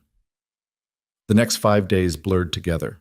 Final fittings for the dress she'd wear to the fundraiser. Midnight blue silk that made her look like she'd stepped out of some film noir fantasy. Jewelry selected by Lucien himself, diamonds and sapphires that probably cost more than most people's houses. Shoes that added 3 inches and made her feel like she could conquer continents. Elena drilled her on potential questions. Lucien rehearsed conversations. Marcus made her practice walking into rooms and claiming space with nothing but presence. By the morning of the fundraiser, Sarah felt like a weapon that had been sharpened for weeks and was finally ready to draw blood. She spent the afternoon alone, trying to calm nerves that wouldn't settle. Veronica brought lunch Sarah couldn't eat. Margot arrived at 3 to work on hair and makeup, something elegant and severe that made Sarah's bone structure look like it had been carved from marble. At 5, Veronica helped her into the midnight blue dress. It fit like it had been designed specifically for her body, which it had. Strapless, form-fitting through the bodice before falling in elegant lines to the floor. A slit up one thigh that was suggestive without being obvious. The back dipped low enough to reveal skin and the tattoo Sarah had gotten at 19, a small constellation between her shoulder blades that no one except Nathaniel had ever seen. The diamonds came next. Necklace, earrings, bracelet. Each piece was individually insured for amounts that made Sarah dizzy. When Veronica stepped back, Sarah looked at herself in the full-length mirror and didn't recognize the woman staring back. This wasn't the waitress from Dorchester. This wasn't even the woman who'd fled the cathedral 4 weeks ago. This was someone else entirely. Someone dangerous. Someone who looked like she belonged in rooms where power was currency and mercy was weakness. "Mr. DeLuca is waiting downstairs," Veronica said softly. "Are you ready?" Sarah took one last look at her reflection. "Yes," she lied. Lucien stood in the foyer wearing a tuxedo that made him look like he'd stepped out of some Italian dynasty. His dark hair was perfectly styled. His expression was controlled. But when Sarah descended the stairs, something shifted in his eyes. He didn't speak until she reached the bottom step. "You're going to destroy every person in that room," Lucien said quietly, "and you won't even have to try." Marcus held the door. The Rolls-Royce waited outside, polished to a mirror shine. Lucien helped Sarah into the back seat, his hand warm against hers, steady despite what they were about to do. The drive to Boston felt both endless and too short. Sarah watched the city approach through tinted windows, her heart hammering against her ribs. Lucien sat beside her in silence, his presence a constant reassurance. When they hit traffic near the Fairmont, he finally spoke. "Last chance to back out," he said. Sarah looked at him. At this man who'd appeared out of nowhere and offered her power disguised as revenge. This stranger who'd become her husband. This dangerous person who'd somehow made her feel safer than anyone else ever had. "I'm not backing out," she said. "Good." Lucien's smile was predatory. "Then let's show Boston who you really are." The Fairmont Copley Plaza rose before them, lit up like a monument to wealth and influence. The entrance was packed with expensive cars and people in evening wear. Photographers clustered near the doors, cameras ready to capture Boston's elite at their most performative. Marcus pulled up to the entrance but didn't stop at the valet stand. He drove past it, circling the block while they waited. Lucien checked his watch, checked it again. "What are we waiting for?" Sarah asked. "Timing. I want the cocktail hour in full swing. I want everyone comfortable. I want Nathaniel relaxed." Lucien's eyes glittered. "I want them to forget for just a moment that power is fragile and reputations are built on sand." They circled twice more before Lucien finally nodded. Marcus pulled up to the entrance. A valet rushed forward, Photographers turned, cameras lifting automatically toward the Rolls Royce. Marcus opened the door, and Lucien stepped out first, buttoning his tuxedo jacket with practiced ease. Then he extended his hand toward Sarah. She took it and stepped into the flashbulbs. Cameras exploded with light. Voices called questions Sarah didn't process. She focused on Lucien's hand at the small of her back, guiding her forward, steady and certain. They moved through the photographers like royalty, not stopping, not posing, just existing in a way that made everyone else fade to background noise. Inside, the ballroom was exactly as opulent as Sarah expected. Crystal chandeliers, marble floors, windows overlooking Copley Square. 500 people in formal wear clustered in groups, drinks in hand, conversations flowing with the practiced ease of people who'd known each other for decades. Politicians. Donors. The kind of money that didn't need to announce itself because everyone already knew. The room didn't stop when Sarah and Lucien entered, but conversations stuttered, heads turned, and like dominoes falling, awareness spread through the crowd. Sarah felt every eye land on her, felt the weight of recognition, felt whispers starting like fire catching dry timber. That's her. That's Sarah Whitmore, the abandoned bride. What is she doing here? Who is that man? Is that Lucien De Luca? Why would she be with him? How long has this been? Lucien's hand tightened slightly at Sarah's back. Reassurance. Reminder. They walked deeper into the ballroom with deliberate slowness. Sarah kept her expression neutral, her spine straight, her chin high. She'd practiced this moment for weeks, but nothing had prepared her for the reality of being examined by hundreds of people who remembered her humiliation. A server appeared with champagne. Lucien took 2 glasses, handed one to Sarah. They touched the rims together with a soft clink that somehow carried through the murmurs. Breathe, Lucien said quietly. Sarah realized she'd been holding her breath. She released it slowly, sipped champagne that tasted like expensive bubbles and imminent destruction. Then she saw him. Nathaniel. He stood near the far end of the ballroom with a cluster of young professionals, campaign staffers probably. He wore a navy suit that made him look senatorial. His golden hair was perfectly styled. He was laughing at something someone said, drink in hand, the picture of confidence and privilege. Then he saw her. The laughter died on his face. The drink in his hand tilted dangerously. Someone beside him said something, but Nathaniel didn't respond. His eyes locked on Sarah with an expression that cycled through shock, confusion, and something that might have been panic. Sarah smiled. Not warmly, not with any trace of the girl who'd once loved him. Just a cold acknowledgement that she'd seen him and wasn't afraid. Nathaniel broke away from his group immediately, moving toward her with the single-minded determination of someone about to make a catastrophic mistake. "Let him come," Lucien murmured. "This is what we wanted." Nathaniel cut through the crowd, excusing himself past donors and politicians who tried to intercept him. When he finally reached Sarah and Lucien, his face was flushed, his confidence visibly shaken. "Sarah," he said, "what are you doing here?" "Attending a fundraiser with my husband." Sarah's voice was calm, almost bored. "What are you doing here, Nathaniel?" His eyes flicked to Lucien, recognition and fear warring on his face. "Your husband?" Nathaniel's voice cracked slightly. "Lucien De Luca." Lucien extended his hand with predatory courtesy. "We haven't been formally introduced, though I know your father quite well." Nathaniel didn't take the offered hand. "This is insane. Sarah, you can't marry someone 4 weeks after you humiliated me in front of 200 people?" Sarah's voice stayed level, but ice crept into every word. "After you used me as a prop for your father's campaign and then discarded me on camera? That's what you were going to say, right?" People nearby were definitely listening now. Conversations had stopped completely in their immediate vicinity. Phones were coming out. This was going to be online within minutes. "I didn't mean," Nathaniel started. "Yes, you did." Sarah stepped closer, lowering her voice to something intimate and devastating. "You meant every word. You and your mother planned it, used me, made me believe I actually mattered to you, and when I was no longer useful, you threw me away like garbage." "That's not fair, Yates." "What's not fair?" Lucien interrupted, his voice carrying just enough to be heard by the growing audience. "Is your father borrowing $12 million from me and failing to repay it?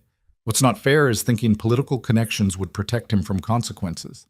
What's not fair is using my wife, Nathaniel, as a disposable tool and believing there wouldn't be repercussions. Nathaniel's face went white. I don't know what you're talking about. Don't you? Lucian smiled. Then perhaps you should ask Senator Carlisle. I'm sure he'd love to explain where he got the money to fund his primary campaign. Or we could discuss it here. I have documentation, witnesses, bank records, whatever you prefer. The color drained further from Nathaniel's face. Behind him, Sarah saw movement. His father, Senator Richard Carlisle, pushing through the crowd with Patricia at his side. Both looked furious. Both looked terrified. This was it. The moment they'd planned for. The moment Sarah had dreamed about during 3 weeks of preparation. And then something impossible happened. A voice cut through the tension. Actually, I think we should discuss it right here. Sarah turned and felt her entire world tilt sideways. Elena Marchetti stood 5 feet away, no longer wearing her clinical lawyer expression. Instead, she looked triumphant, victorious, and behind her stood a man in his 60s with silver hair and a face Sarah had seen in dozens of photos over the past 3 weeks. Gregory Thorne, Senator Carlisle's biggest donor. The man Lucien had assured her would abandon the senator when things went south. But he wasn't alone. He was accompanied by 4 men in suits who moved like law enforcement, and they were walking straight toward Lucien. Lucien de Luca, one of them said, pulling out a badge. FBI, you're under arrest for racketeering, money laundering, and conspiracy to commit fraud. The ballroom erupted. Sarah's champagne glass slipped from her numb fingers and shattered on marble.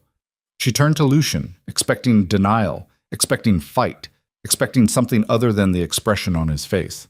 He looked resigned, like he'd been expecting this. Lucien, Sarah's voice came out broken. He didn't look at her. Couldn't. Or wouldn't. The agents moved in, pulling out handcuffs with practiced efficiency. People were shouting, cameras were flashing. The entire fundraiser had descended into chaos, but Sarah couldn't process any of it because her world was collapsing again. Worse than the cathedral. Worse than anything she'd imagined. Elena stepped closer to Sarah, her expression no longer clinical. Now it was pitying. I'm sorry, Elena said quietly. But you were never part of the plan. You were always just leverage, a distraction. Lucien knew the FBI was closing in weeks ago. He married you to legitimize his assets, to move money through your accounts, to create a legal shield when everything fell apart. Sarah couldn't breathe. That's not true. It is. Check your bank accounts. The ones he set up for you. They're full of laundered money, transactions you never authorized, transfers that implicate you in every crime he's committed for the past 15 years.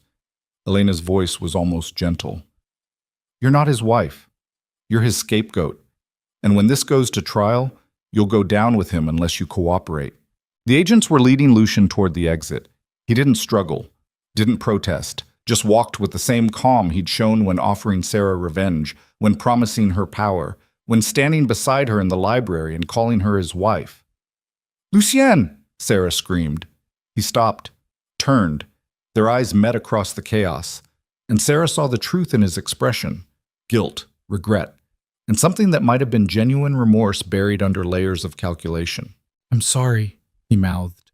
Then the agents pushed him forward and he disappeared through the ballroom doors. Sarah stood frozen in midnight blue silk and diamonds that were probably evidence now. Surrounded by 500 people capturing her second public destruction on camera, her husband who'd promised to make her powerful, arrested for crimes she didn't understand, implicated in schemes she'd never agreed to, staring at Elena Marchetti, who'd spent 3 weeks teaching her the architecture of an empire that was apparently built entirely on lies.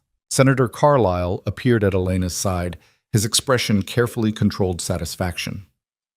Ms. Whitmore, he said, voice dripping false sympathy. I'm terribly sorry you were caught up in this. Mr. DeLuca is a dangerous man who preys on vulnerable women. I'm sure the authorities will take that into consideration when deciding how to proceed with charges against you. The implication was clear. Cooperate. Testify against Lucien. Become the victim again. Or face decades in prison for crimes she didn't commit.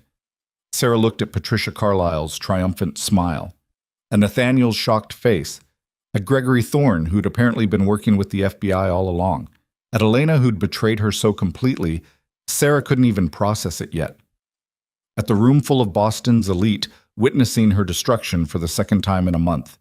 Something inside her cracked, not broke, cracked, and through the crack poured rage so pure and cold it felt like clarity. "No," Sarah said. Senator Carlyle blinked. "Excuse me?" "No." Sarah's voice grew stronger. "You think I'm going to roll over again? Play the victim? Let you control this narrative like you controlled everything else?"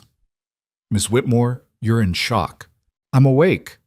Sarah looked at the FBI agent still lingering near the entrance, at the cameras still recording, at the entire room watching her implode. "And if Lucian DeLuca goes down, I'm taking every single person in this room with him, starting with you, Senator."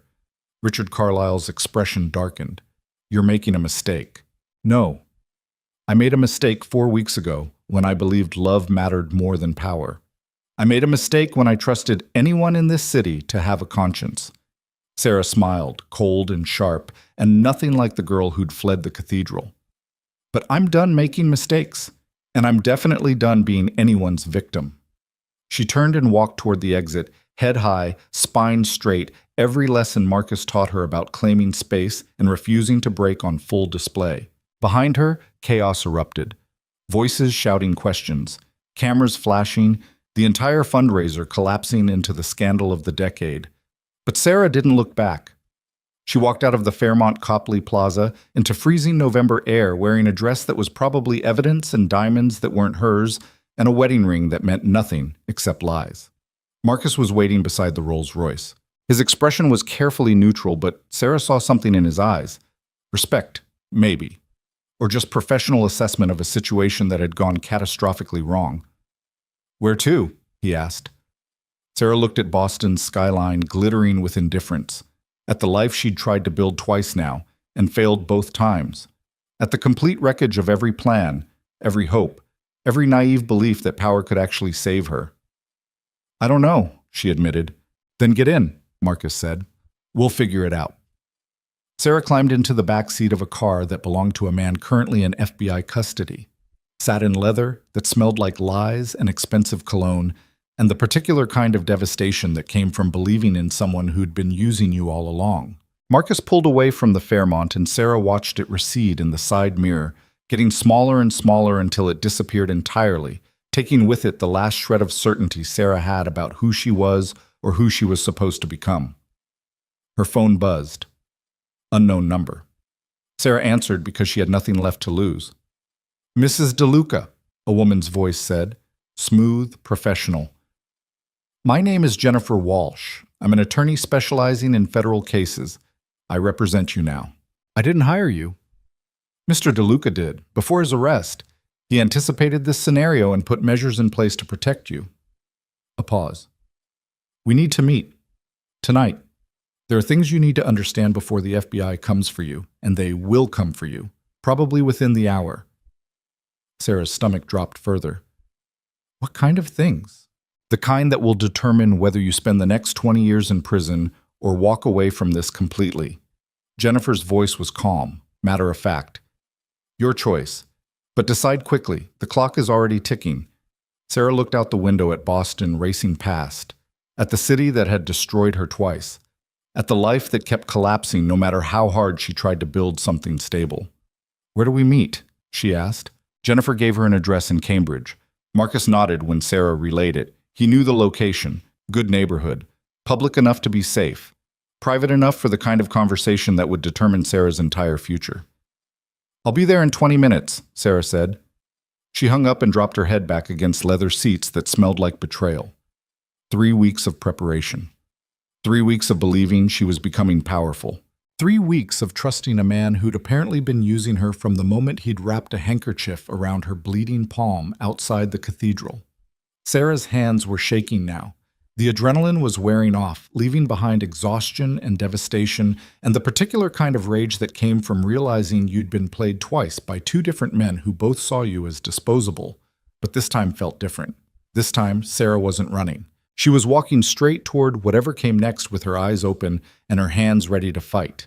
Because if Lucian had taught her anything in 3 weeks, it was that power wasn't given. It was taken. And Sarah was done asking permission to survive. The address Jennifer Walsh gave Sarah belonged to a law office in Cambridge tucked between a bookstore and a coffee shop that was closing for the night. Marcus pulled up to the curb but didn't kill the engine.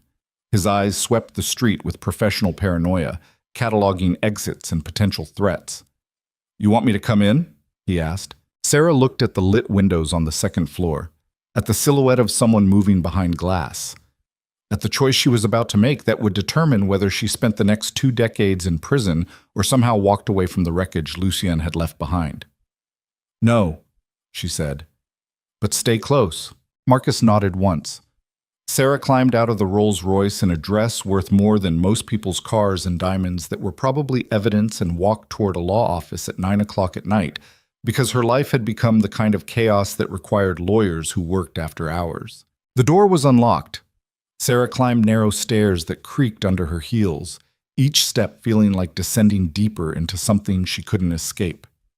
The hallway at the top smelled like coffee and old paper, and the particular kind of desperation that clung to places where people came to fix unfixable problems.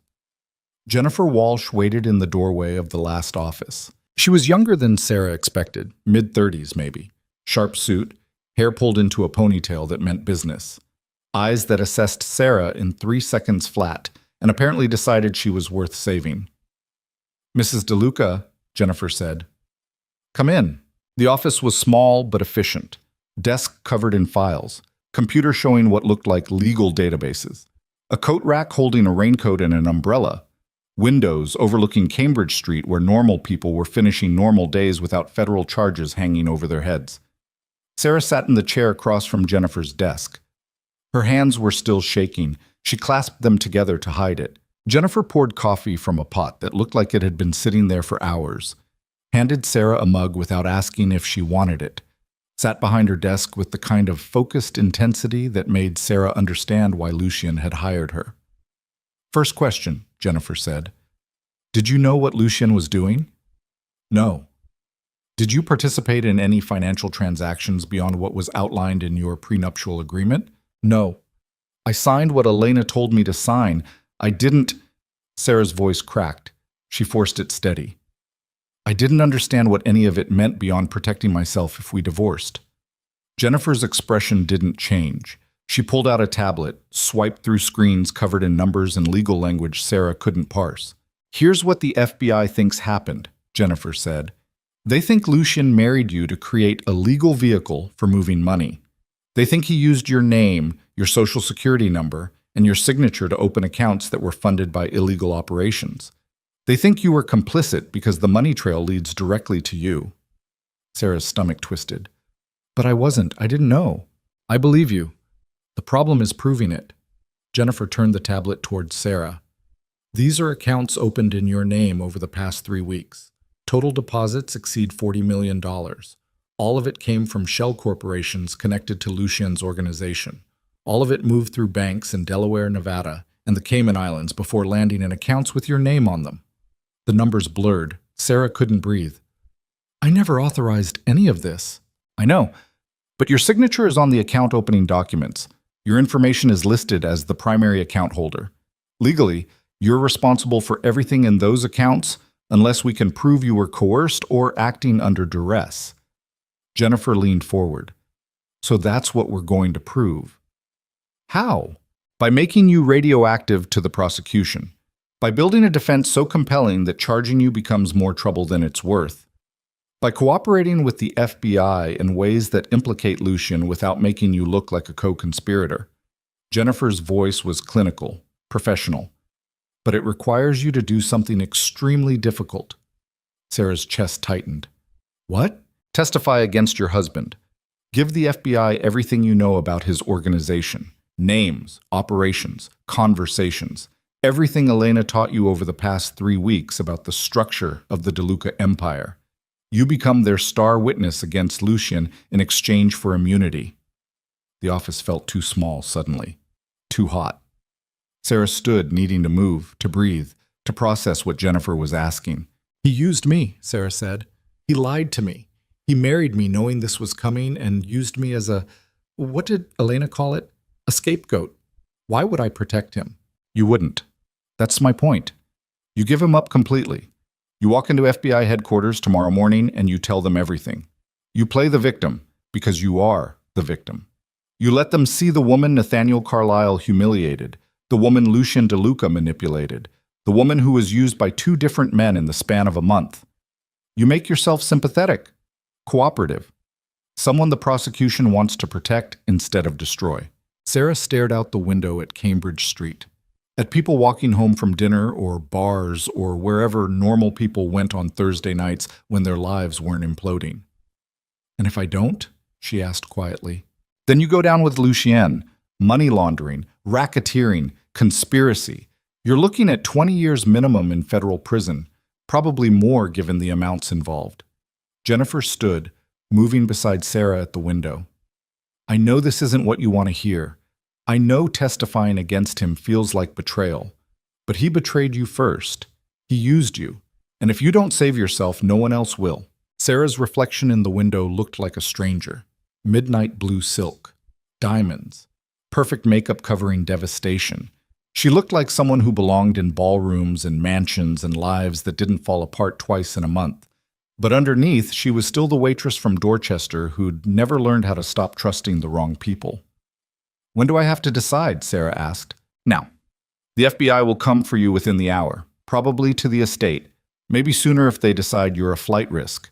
You need to be prepared with a story that makes you the victim instead of the accomplice. And that means committing to cooperating fully. Sarah turned away from the window, looked at Jennifer Walsh, who was offering her the same thing everyone offered, survival in exchange for betrayal. Except this time, the betrayal felt justified, earned. Lucien had used her.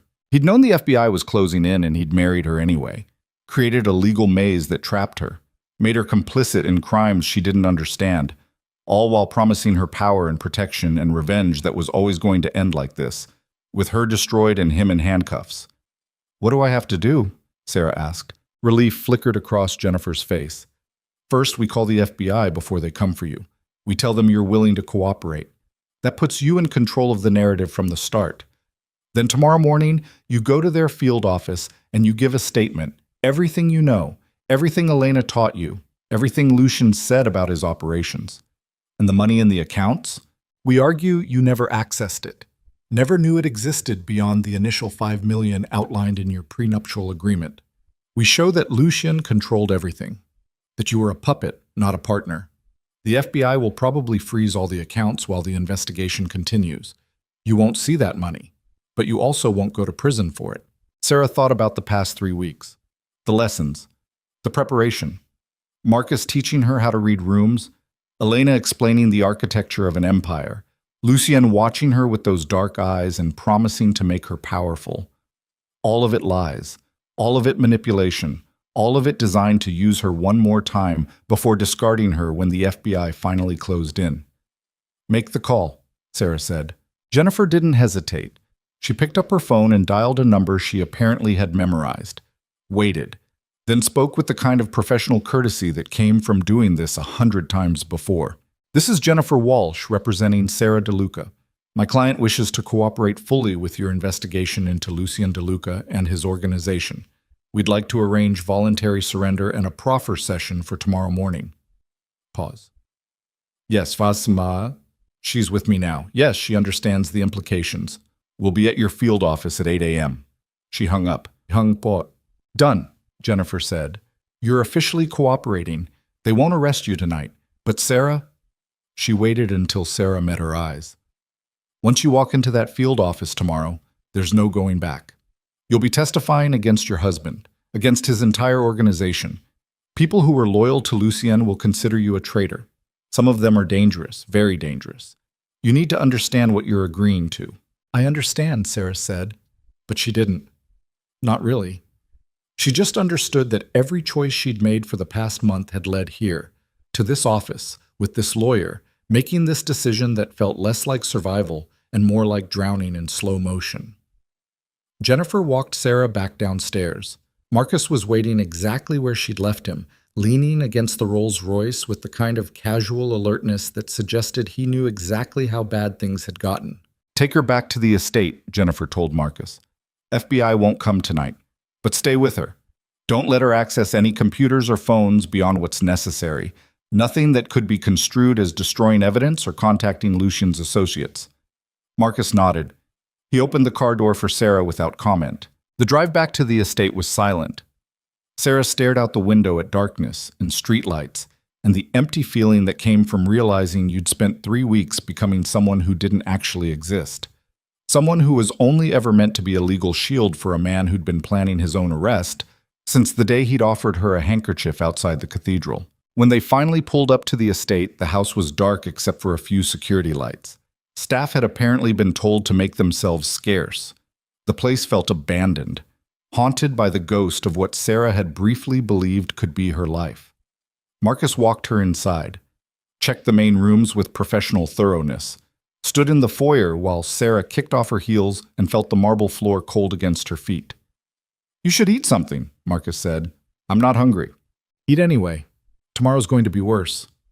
He disappeared into the kitchen. Sarah heard cabinets opening, the microwave humming. She walked to Lucian's office instead, the corner room with glass walls overlooking the Atlantic. The door was unlocked. The desk was exactly as he'd left it. Computer dark. Papers organized in neat stacks. Everything controlled and deliberate and designed to hide whatever he'd actually been doing. Sarah sat in his chair, ran her hands over the black walnut desk, tried to reconcile the man who'd kissed her in the library with the man who'd apparently been using her as a legal puppet from the moment they'd met. A file folder sat on the corner of the desk. Sarah opened it without thinking and felt her entire world shift again.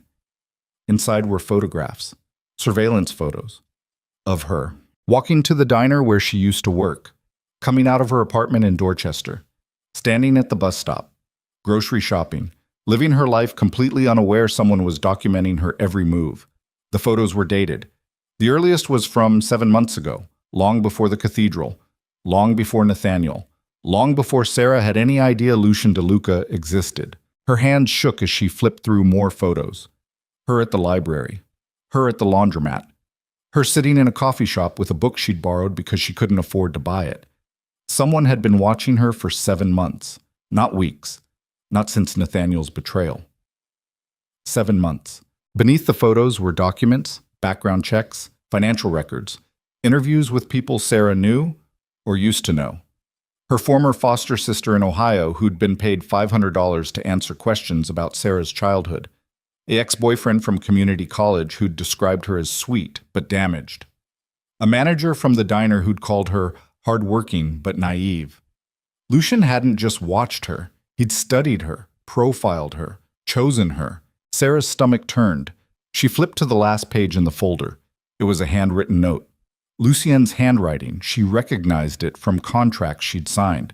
Perfect subject. Isolated. Desperate for validation. History of abandonment issues. Will be vulnerable after public humiliation. Recommend approach immediately following cathedral incident. Estimated cooperation. High. Estimated suspicion. Low. The words blurred. Sarah read them again, then again. Perfect subject. Vulnerable. Estimated cooperation. High. Lucien hadn't saved her outside the cathedral. He'd been waiting for her. He'd known Nathaniel was going to humiliate her, known exactly when and how. And he'd positioned himself perfectly to offer rescue to a woman he'd spent 7 months profiling for this exact scenario. Every conversation, every promise, every moment she'd thought he was seeing her, really seeing her, had been manipulation, calculation. A con executed with surgical precision on someone he'd selected specifically because she was isolated and desperate and naive enough to believe a stranger could actually care. Sarah couldn't breathe. The office spun. She dropped the folder and stood, needing to move, needing air, needing something other than this crushing realization that she'd been a mark since the beginning, that everything had been a lie. Marcus appeared in the doorway holding a plate of food Sarah would never eat. "What is it?" he asked, reading her expression. Sarah pointed at the folder with a shaking hand. "Did you know?" Marcus set down the plate and picked up the folder. His expression didn't change as he flipped through it. When he finished, he closed it carefully and looked at Sarah with something that might have been sympathy. "I didn't know the specifics," he said quietly, "but I knew Lucien had been planning something for months. He told me to be ready for a high-priority assignment, that's all." A high-priority assignment. Sarah's voice came out hollow. That's what I was. An assignment. I'm sorry. Sorry? You're sorry. Sarah's control finally snapped. Your boss spent 7 months stalking me. He profiled me like I was some kind of criminal.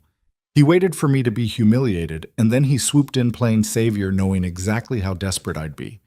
He married me knowing the FBI was coming. He used me to hide money and set me up to take the fall for crimes I didn't commit. And you're sorry? Marcus didn't flinch. Yes. I'm sorry you got caught up in this. I'm sorry Lucien is who he is. I'm sorry this is your life now, but being sorry doesn't change anything. You still have to decide what you're going to do about it. I'm going to destroy him. Sarah's voice was ice. Tomorrow, I'm going to walk into the FBI field office, and I'm going to tell them everything, every lesson Elena taught me, every detail about his organization, every single thing I know, and then I'm going to watch him go to prison for the rest of his life. Good, Marcus said simply. Sarah stared at him. Good? You work for him. I work for whoever pays me, and I've been watching Lucien De Luca make increasingly reckless decisions for the past 2 years. He was always going to end up here. I'm just glad you're smart enough to save yourself instead of going down with him. He picked up the folder. I'll make copies of this. The FBI will want to see it. It proves you were targeted, manipulated. It makes you the victim instead of the accomplice. Marcus left before Sarah could respond. She stood alone in Lucien's office, surrounded by evidence of her own stupidity. Evidence that she'd been played so completely she hadn't even seen it happening. Evidence that the man who'd kissed her in the library and promised to make her powerful had actually just been executing a con that started 7 months ago and was always going to end with her destroyed. Sarah's phone buzzed. Unknown number. She answered because at this point, what else could go wrong? Sarah Whitmore. The voice was male, unfamiliar. Or should I say Sarah De Luca? Hard to keep track. Who is this? Someone who's very interested in what you're planning to tell the FBI tomorrow. A pause. And someone who'd prefer you didn't tell them anything at all. Sarah's blood went cold. I don't know what you're talking about. Yes, you do. Jennifer Walsh called the FBI 40 minutes ago, offered your cooperation, said you'd be at their field office at 8 a.m. with information about Lucien's organization. The voice was calm, almost friendly. That's a problem for certain people who'd prefer the De Luca empire stay intact. Then those people should take it up with Lucy. Lucien's in federal custody. You're not, which makes you the problem we need to solve. Sarah's hand tightened on the phone. Are you threatening me? I'm offering you a choice. Don't show up tomorrow. Disappear. There's an account in your name in Grand Cayman with $2 million. Clean money. Yours if you walk away. Or you can testify against Lucien and spend the rest of your life looking over your shoulder wondering when we're going to find you.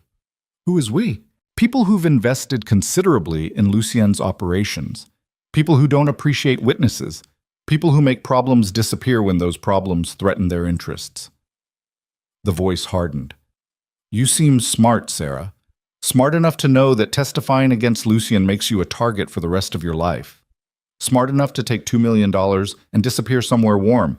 Smart enough to stay alive. The line went dead. Sarah stood frozen in Lucien's office, her reflection in the dark windows looking like a ghost. Her hands were shaking again. Her chest felt tight.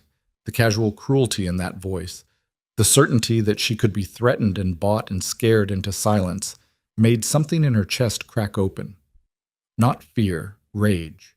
She was so tired of being threatened, so tired of being used, so tired of men who thought they could control her with promises or violence or $2 million in an offshore account. Marcus reappeared with copies of the surveillance folder, stopped when he saw Sarah's expression. What happened? He asked. Someone just called, threatened me, offered me money to not testify tomorrow. Marcus's expression went cold. Did you recognize the voice? No. But he knew about Jennifer calling the FBI. He knew I was supposed to be at their field office at 8. Sarah looked at Marcus. How many people knew that? Just us. Jennifer. The FBI. Marcus pulled out his phone. Which means someone in one of those groups is feeding information to Lucien's associates. We need to tell Jennifer. Now. He made the call while Sarah tried to steady her breathing, tried to push down the panic that was clawing up her throat. Tried to remember that tomorrow she was walking into the FBI field office, whether shadowy voices threatened her or not, because she was done running, done being scared, done letting other people write her story. When Marcus hung up, his expression was grim. Jennifer's calling the FBI now. They'll provide protection. Someone will be here within the hour to make sure you're safe until tomorrow morning. And after tomorrow? After tomorrow, you're in witness protection protocols if you need them.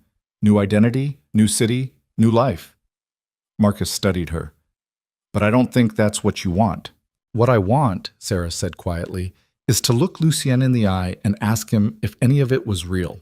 If he felt anything beyond cold calculation when he kissed me. If there was ever a single moment where I was more than just a mark. And if he says no, then I'll know for certain that I'm making the right choice. Sarah walked to the windows overlooking the Atlantic. The same view she'd stood at 3 weeks ago, believing she was becoming powerful, believing someone finally saw her, believing love and revenge could somehow coexist. All of it lies. All of it manipulation. All of it designed to destroy her one more time. But this time, Sarah wasn't going to let them win. This time, she was going to fight back with everything she had. This time, she was going to become the nightmare everyone should have seen coming. I want to see him, Sarah said suddenly. Before tomorrow. Before I testify. I want to see Lucien. Marcus shook his head. That's a bad idea. The FBI won't allow it. Your lawyer won't allow it. It compromises everything. I don't care. I need to know if any of it was real. I need to hear him say it to my face. Sarah turned from the window. Can you make it happen? Marcus was quiet for a long moment. Lucian's being held at a federal facility in South Boston. He'll be arraigned tomorrow morning. After that, he'll be transferred to a detention center until trial. If you're going to see him, it has to be tonight. Then make it happen. Sarah, make it happen, Marcus, please. Something in her voice must have convinced him. He pulled out his phone again and made a series of calls Sarah couldn't quite follow. Favors being called in, strings being pulled, money changing hands in ways that suggested Marcus had his own connections beyond Lucien's organization. When he finally hung up, he looked resigned. You have 30 minutes, Marcus said. Midnight, one visitor, no recording devices. And if anyone finds out I arranged this, we're both fucked. Thank you. Don't thank me. This is probably the worst decision either of us has ever made. But Marcus was already moving toward the door. Get changed, something less conspicuous than that dress. We leave in 20 minutes. Sarah went upstairs to her suite, stripped off the midnight blue silk and diamonds, dressed in jeans and a sweater that belonged to a version of herself she barely recognized anymore, pulled her hair into a ponytail, scrubbed off the makeup that had made her look like she belonged in ballrooms. When she looked in the mirror, she saw the waitress from Dorchester again. Tired, angry, desperate, but not broken. Not anymore. Marcus drove her into Boston in a car that wasn't the Rolls-Royce, something dark and anonymous that wouldn't attract attention. They didn't speak. Sarah watched the city pass outside her window and tried to prepare herself for seeing Lucien again. For looking at the man who'd promised her power and protection and turned out to be the biggest threat of all. The federal facility was a concrete building that looked exactly like what it was, a place where dangerous people were held before trial. Marcus parked in a lot across the street. They waited until midnight exactly. Then Marcus led her inside through a side entrance where a guard was conveniently looking the other way. Favors had definitely been called in. Money had definitely changed hands. They went downstairs, through hallways that smelled like disinfectant and despair, past holding cells where Sarah caught glimpses of other people waiting for arraignment, for lawyers, for lives to restart or end depending on what happened next. A guard led her to a small room with a metal table and 2 chairs bolted to the floor. Told her she had 15 minutes, left before Sarah could change her mind. She waited alone in fluorescent light and silence. Then the door opened and Lucien walked in. He wore an orange jumpsuit instead of tailored suits. His hands were cuffed in front of him. His dark hair was disheveled. He looked exhausted in a way she'd never seen him, but his eyes when they met hers were the same, intelligent, assessing, missing nothing. The guard attached his cuffs to a ring on the table, left them alone. Lucien and Sarah stared at each other across metal furniture in a room designed for confessions. You shouldn't have come, Lucien said finally. His voice was hoarse, like he'd been shouting or hadn't spoken in hours. "I needed to see you," Sarah said. "I needed to ask you something." "I know what you're going to ask, and I don't have an answer that will make you feel better. Try anyway." Sarah leaned forward. "Was any of it real? The marriage? The promises? The way you looked at me like I actually mattered? Was there ever a single moment where I was more than just part of your escape plan?" Lucian's jaw tightened. "Sarah, don't lie to me. Not now. Not after everything." Her voice cracked. "I found the folder, the surveillance photos. 7 months of watching me, profiling me, waiting for the perfect moment to approach. I know what I was. I know I was a mark. But I need to know if you felt anything real. Anything at all." The silence stretched between them, heavy with everything unsaid. "Yes," Lucian said finally. "It started as strategy. You were perfect, isolated, vulnerable, exactly what I needed to move money and create legal complications when the FBI closed in. But somewhere between the wedding and the fundraiser, something shifted. You weren't supposed to be remarkable. You weren't supposed to be someone I actually—" He stopped. "It doesn't matter now." "Say it," Sarah demanded. "You owe me that much." "I cared about you." The words came out raw, honest in a way nothing else between them had been. "I married you for strategy and stayed married because I wanted to. Because watching you become powerful was the most interesting thing that's happened to me in 15 years. Because you were supposed to be a puppet, and you turned into someone who could actually stand beside me. And yes, I used you, but I also wanted to protect you. Both things were true." Sarah's eyes burned. She refused to cry, refused to give him that. "Then why didn't you tell me?" she asked. "Why didn't you warn me the FBI was coming? Why did you let me walk into that fundraiser believing we were destroying the Carlyles when you knew everything was about to collapse? Because telling you would have made you complicit, would have implicated you beyond what I could protect you from. This way, with you as the victim, you have a chance. You testify against me. You walk away. You build whatever life you want with the money I made sure would be clean." Lucien's hands flexed against the cuffs. "I set you up to survive, even if it meant you'd hate me for it." "I don't hate you," Sarah said, and realized it was true. "I hate what you did. I hate that you used me. But I don't hate you. Because you were right about one thing. You did remind me how powerful I could be. You taught me that survival requires sharp edges and cold calculations. You showed me exactly what I needed to become to never be a victim again." She stood. Lucien's expression shifted. "What are you going to do?" "Tomorrow I'm going to testify against you. I'm going to tell the FBI everything, and then I'm going to take everything you built and I'm going to burn it down until nothing's left but ashes. The Carlyles. Your organization. Everyone who thought they could use me and get away with it." Sarah leaned across the table, close enough to see gold flecks in his dark eyes. "You wanted to see what I'd become with resources and power. You're about to find out." For the first time since she'd met him, Lucien looked genuinely surprised. Then something that might have been pride flickered across his face. "You're going to be magnificent," he said softly. "I know." Sarah walked to the door, knocked. The guard appeared immediately. "Wait," Lucien called. Sarah turned back one last time. "Sarah, I'm sorry. For what it's worth. I'm sorry I wasn't better. Sorry I couldn't be what you needed. Sorry I destroyed you trying to save myself." "You didn't destroy me," Sarah said. "You just gave me permission to stop pretending to be someone I'm not." She left before he could respond, walked back through fluorescent hallways with Marcus waiting at the end, his expression carefully neutral.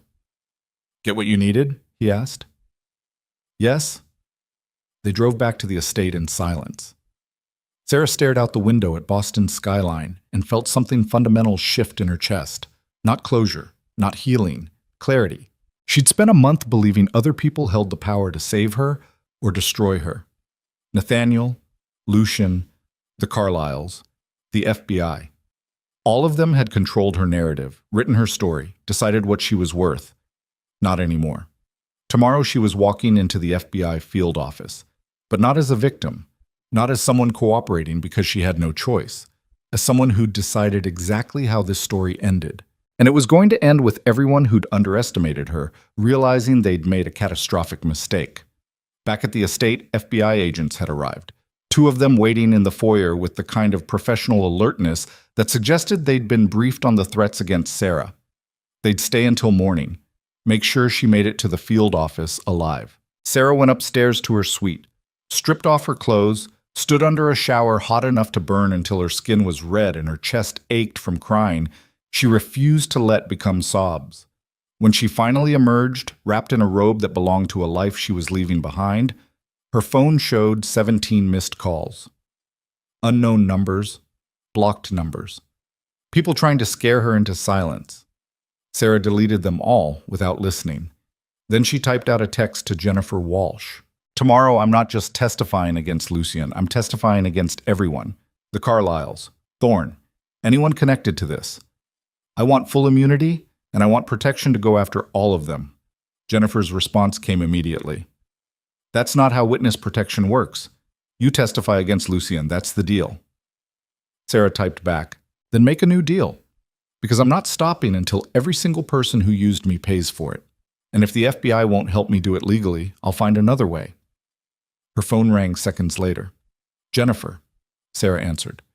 Are you insane? Jennifer demanded. You can't threaten to go after everyone. You can't. Watch me, Sarah interrupted. I spent a month learning how power works in this city.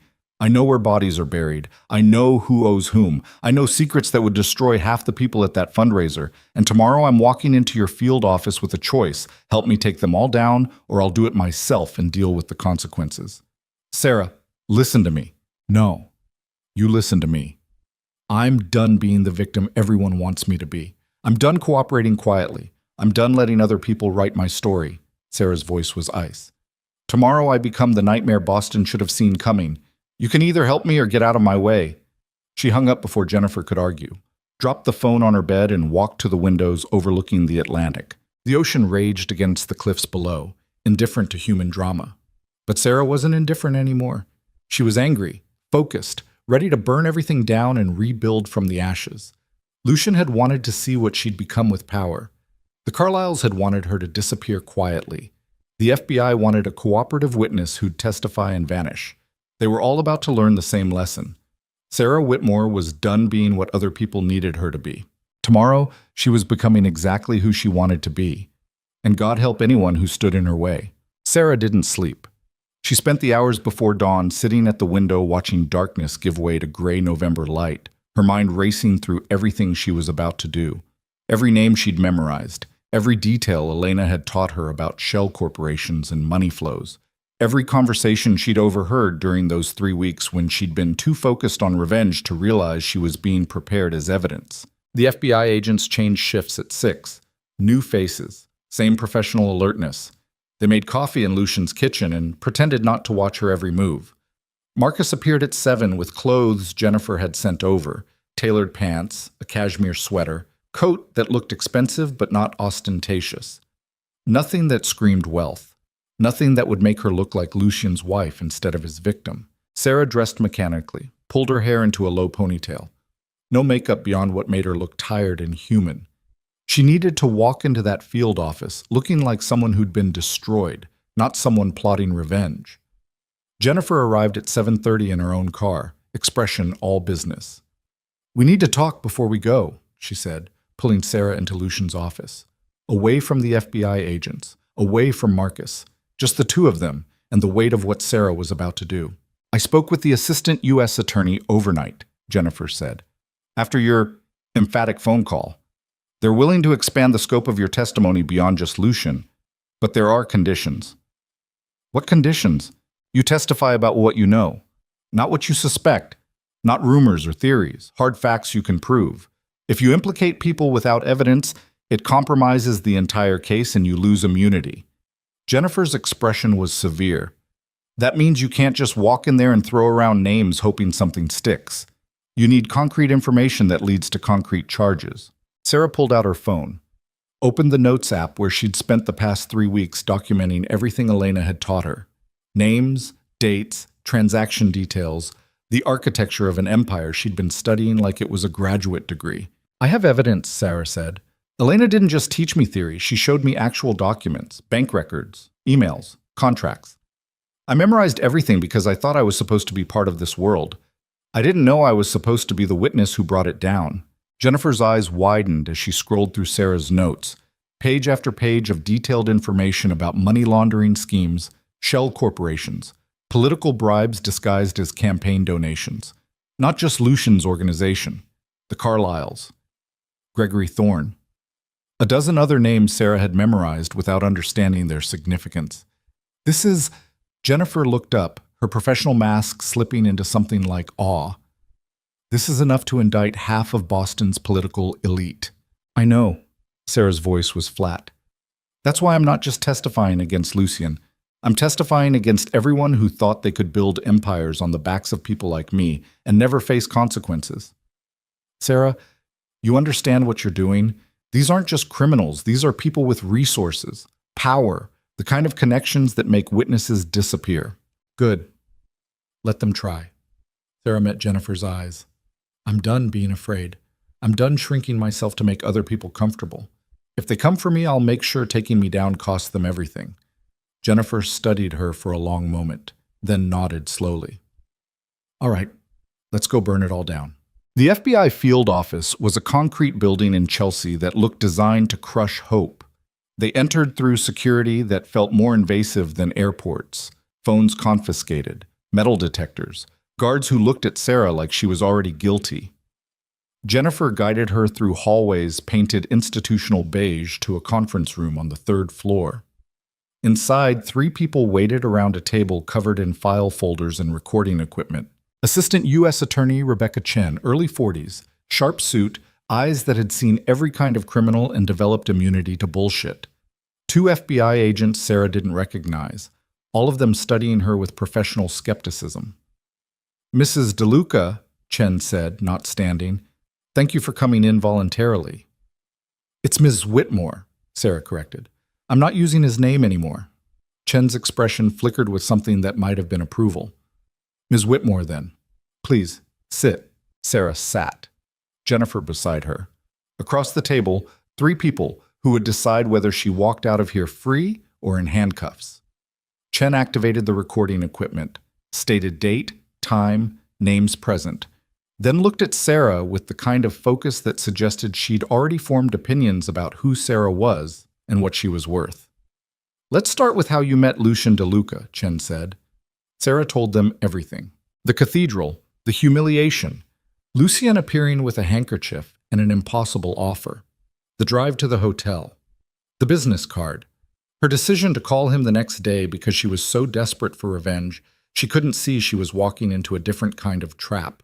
She told them about the contracts, the money that appeared in her account, $5 million she'd thought was protection, but was actually the first layer of a scheme that would eventually implicate her in $40 million of laundered funds. She told them about Elena, the lessons, learning the architecture of Lucien's empire without understanding she was being prepared as evidence, Marcus teaching her how to move through dangerous spaces, Margot making her beautiful enough to be taken seriously.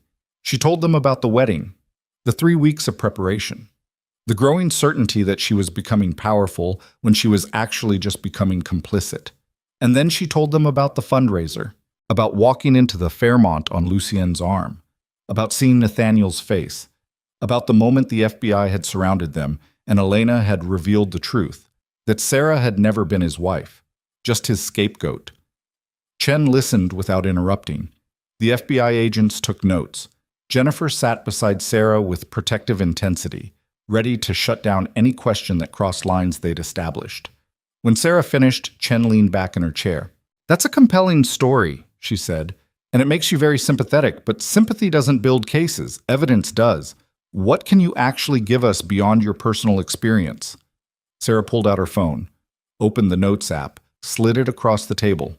Everything Elena taught me about Lucian's organization, shell corporations, offshore accounts, money laundering pipelines through real estate acquisitions. Every detail I memorized because I thought I was supposed to be part of this world. Chen scrolled through the notes. Her expression remained neutral, but Sarah saw her eyes sharpen, saw the FBI agents lean forward, saw the moment they realized Sarah wasn't just a traumatized victim. She was a witness who'd been given access to an entire criminal empire and had been paying attention. These names, Chen said, Gregory Thorne, Senator Richard Carlyle, Patricia Carlyle, You're alleging they were all involved in Lucian's operations?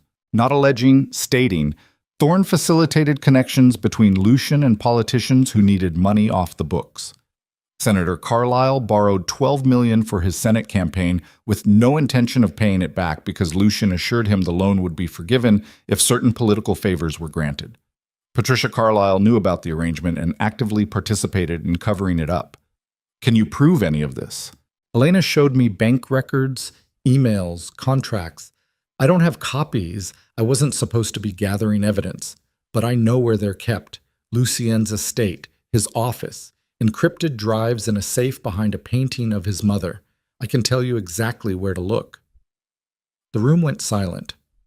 Chen and the FBI agents exchanged glances that spoke volumes. You're saying you can give us locations for physical evidence that would implicate not just Lucian, but multiple co-conspirators, including a sitting senator? Yes. And you're willing to testify to all of this in court? Yes. Even though it will make you a target for everyone you're implicating? Sarah leaned forward. Especially because of that. I want them to know it was me.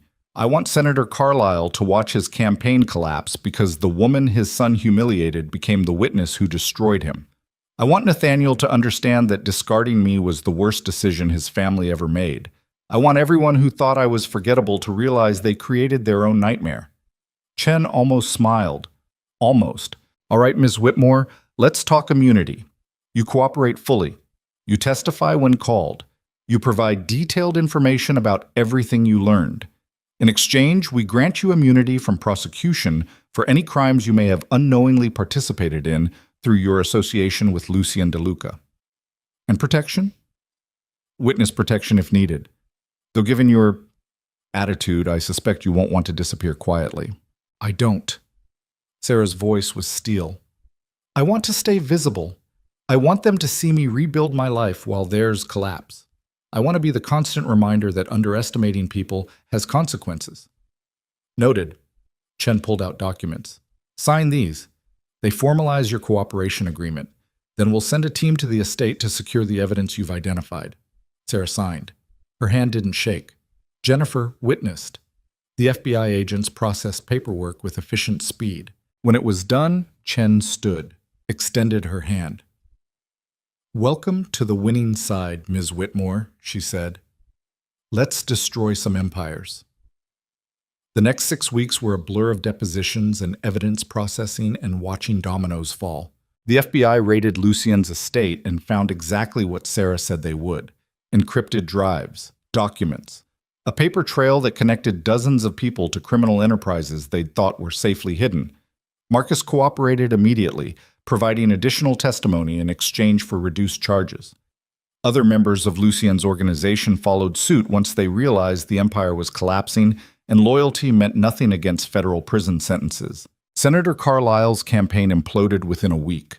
The Boston Globe ran a front-page story about illegal campaign financing and loans from organized crime. Major donors fled. Political allies distanced themselves. By the time federal charges were filed, Richard Carlisle had already withdrawn from the Senate race and was negotiating a plea deal that would still land him in prison for 5 years minimum. Patricia Carlisle faced her own charges: conspiracy to commit fraud, obstruction of justice. She hired the best lawyers money could buy, but the evidence was overwhelming. Sarah had memorized every detail of conversations Elena had shared about the Carlisle family's involvement. Every transaction, every meeting, every moment they'd thought they were untouchable. Gregory Thorne turned government witness immediately, throwing everyone else under the bus to save himself. His testimony corroborated everything Sarah had said and added layers she hadn't known about. By the time prosecutors finished building their cases, they had enough to indict 47 people across Boston's political and business elite. And through it all, Nathaniel Carlisle watched his world burn. He wasn't charged with anything criminal. He'd been naive rather than complicit, apparently. But his reputation was destroyed by association.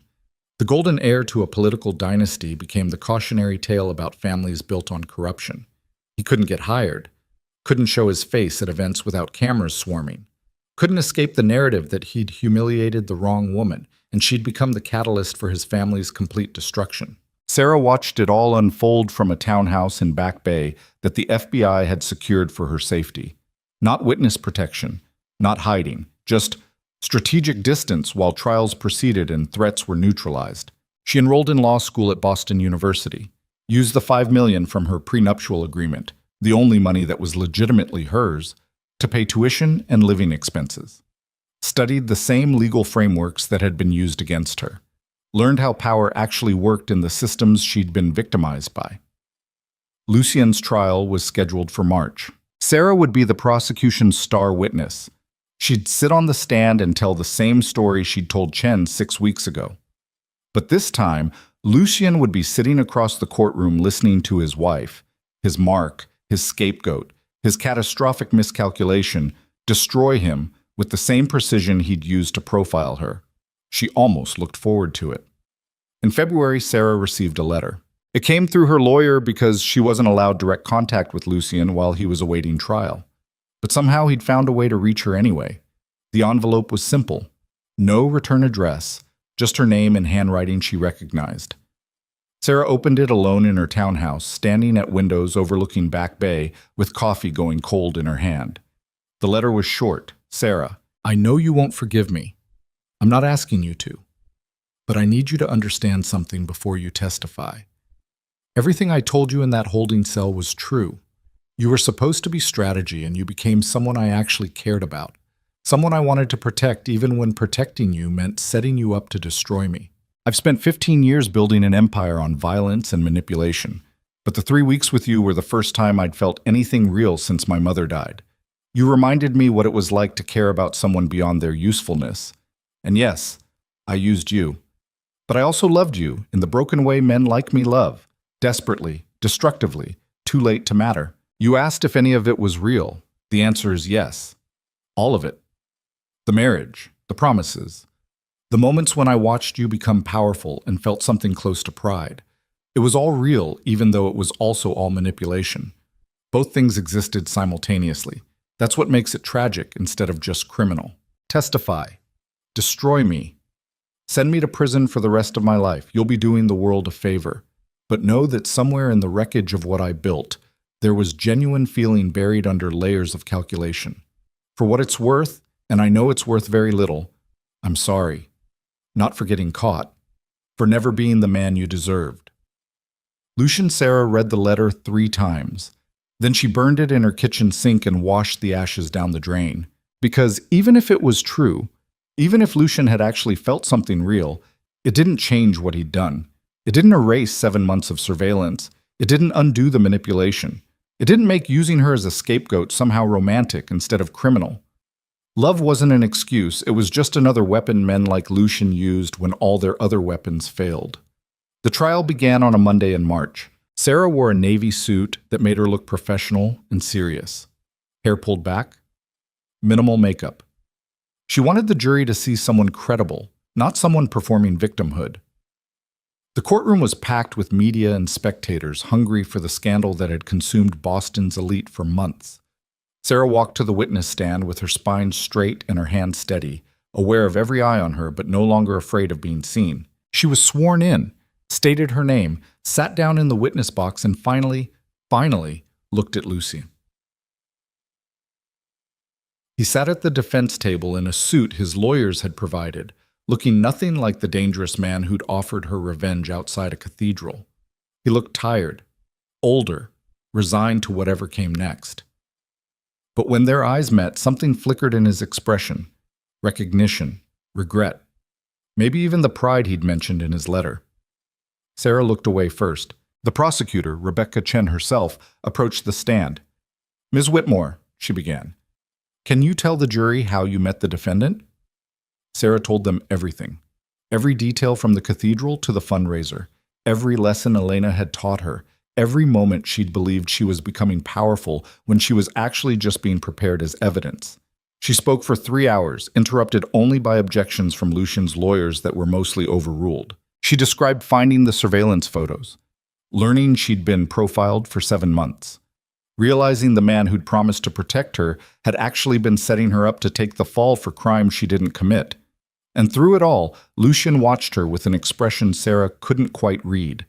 Not anger, not betrayal, just acceptance of consequences he'd apparently known were coming since the moment he'd offered her that handkerchief. When Sarah finished, Chen smiled. No further questions, Your Honor. Lucian's lawyer stood for cross-examination. He was expensive, the kind of defense attorney who'd made a career out of creating reasonable doubt. But Sarah had been preparing for this moment for months. She'd studied trial transcripts, practiced with Jennifer, learned how to answer questions without giving defense attorneys openings to twist her words. The cross-examination lasted 2 hours. The lawyer tried to paint Sarah as a willing participant, as someone who'd known exactly what she was doing. As a woman who'd married Lucien for money and was now trying to play victim when it served her interests. Sarah shut down every attempt with facts. She provided dates, details, evidence that contradicted the narrative he was trying to build. She stayed calm, never raised her voice, never showed the anger that burned in her chest. By the time the lawyer sat down, he looked frustrated. Sarah had given him nothing to work with. She was excused from the stand, walked back to her seat in the gallery with her head high and her hands steady. Didn't look at Lucien as she passed his table. Didn't need to. She'd said everything that needed to be said. The trial continued for 2 more weeks. Other witnesses testified. FBI agents presented evidence. Marcus described the internal workings of Lucien's organization with clinical precision.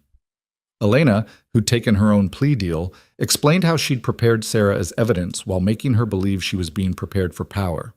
The jury deliberated for 6 hours, came back with guilty verdicts on all counts. Racketeering, money laundering, conspiracy, wire fraud, every charge the prosecution had brought. The judge scheduled sentencing for 2 weeks later. Lucien was remanded into custody immediately. Sarah watched marshals lead him out of the courtroom in handcuffs, and for the first time since the cathedral, she felt something close to peace. Not happiness, not satisfaction, just the quiet certainty that she'd survived something designed to destroy her and come out stronger. Sentencing day arrived with spring rain hammering Boston. Sarah attended because she wanted to be there when Lucien heard his fate. Wanted him to see her one last time before he disappeared into the federal prison system for what would probably be the rest of his life. The courtroom was less crowded this time. The media had moved on to newer scandals. Only a handful of people remained invested in watching Lucien De Luca's final chapter. Sarah sat in the front row. Lucien was brought in wearing the same orange jumpsuit from the night she'd visited him in holding. Their eyes met briefly. He nodded slightly. Acknowledgement, maybe. Or goodbye. The judge read the charges and verdicts with professional detachment, then delivered the sentence. 35 years in federal prison, no possibility of parole. Lucien took it without flinching. He'd known this was coming, had been preparing for it since the moment the FBI had arrested him at the fundraiser. Does the defendant wish to make a statement? The judge asked. Lucien's lawyer shook his head, but Lucien stood anyway. I do, Your Honor, he said. The judge looked surprised, but gestured for him to proceed. Lucien turned slightly, not toward the judge, toward Sarah. I want to apologize, he said. His voice carried through the courtroom with the same certainty it always had. Not to the court, not to the people I defrauded or the lives I destroyed. To Sarah Whitmore. Sarah's chest tightened. She hadn't expected this. You deserved better, Lucien continued. You deserved someone who saw your potential and helped you reach it without using you. Someone who protected you without making you a weapon. Someone who loved you without destroying you in the process. He paused. I wasn't that person. I never could have been. But I hope you become everything I saw in you that first day outside the cathedral. Everything you were always meant to be. And I hope you do it without ever looking back at the wreckage I left behind. He sat down before Sarah could respond, before she could process what he'd just said in front of a courtroom full of people. The judge banged her gavel. Sentencing concluded. Marshals led Lucien away. Sarah sat frozen in her seat as the courtroom emptied around her. Jennifer appeared at her elbow, asking if she was all right. Sarah nodded without really answering. She walked out of this courthouse into spring rain that felt like cleansing, like the universe washing away everything that had happened in the past 6 months and giving her permission to start over. Her phone buzzed. Message from Rebecca Chen. Carlisle sentencing tomorrow. Thought you might want to attend. Sarah stared at the message for a long moment, then typed back. I'll be there. Senator Richard Carlisle's sentencing was quieter than Lucien. Fewer cameras, less spectacle, Just a disgraced politician facing consequences for crimes he'd thought political connections would protect him from. Sarah sat in the same front row seat she'd occupied for Lucian's sentencing, watched Richard Carlyle stand before the judge, looking smaller than he'd seemed at the fundraiser. His wife Patricia beside him, she'd already been sentenced to 3 years for her role in the conspiracy. Nathaniel sat in the gallery, his golden air shine tarnished to dull brass by association. The judge sentenced Richard Carlyle to 7 years in federal prison. He took it with the practiced dignity of someone who'd spent a lifetime pretending failures were strategic choices, showed no emotion, no remorse, just cold acceptance that his political career was over and his legacy would be defined by corruption instead of public service. When it was finished, Sarah stood to leave. She'd seen enough, had closure on every person who'd tried to use her and failed, but as she walked toward the exit, Nathaniel intercepted her in the hallway. "Sarah," he said, "wait, please." She stopped, turned, looked at him with the same cold assessment he'd used on her in the cathedral 6 months ago. "What do you want, Nathaniel?" He faltered. The confidence that had carried him through life had evaporated somewhere between his father's arrest and watching his family empire collapse.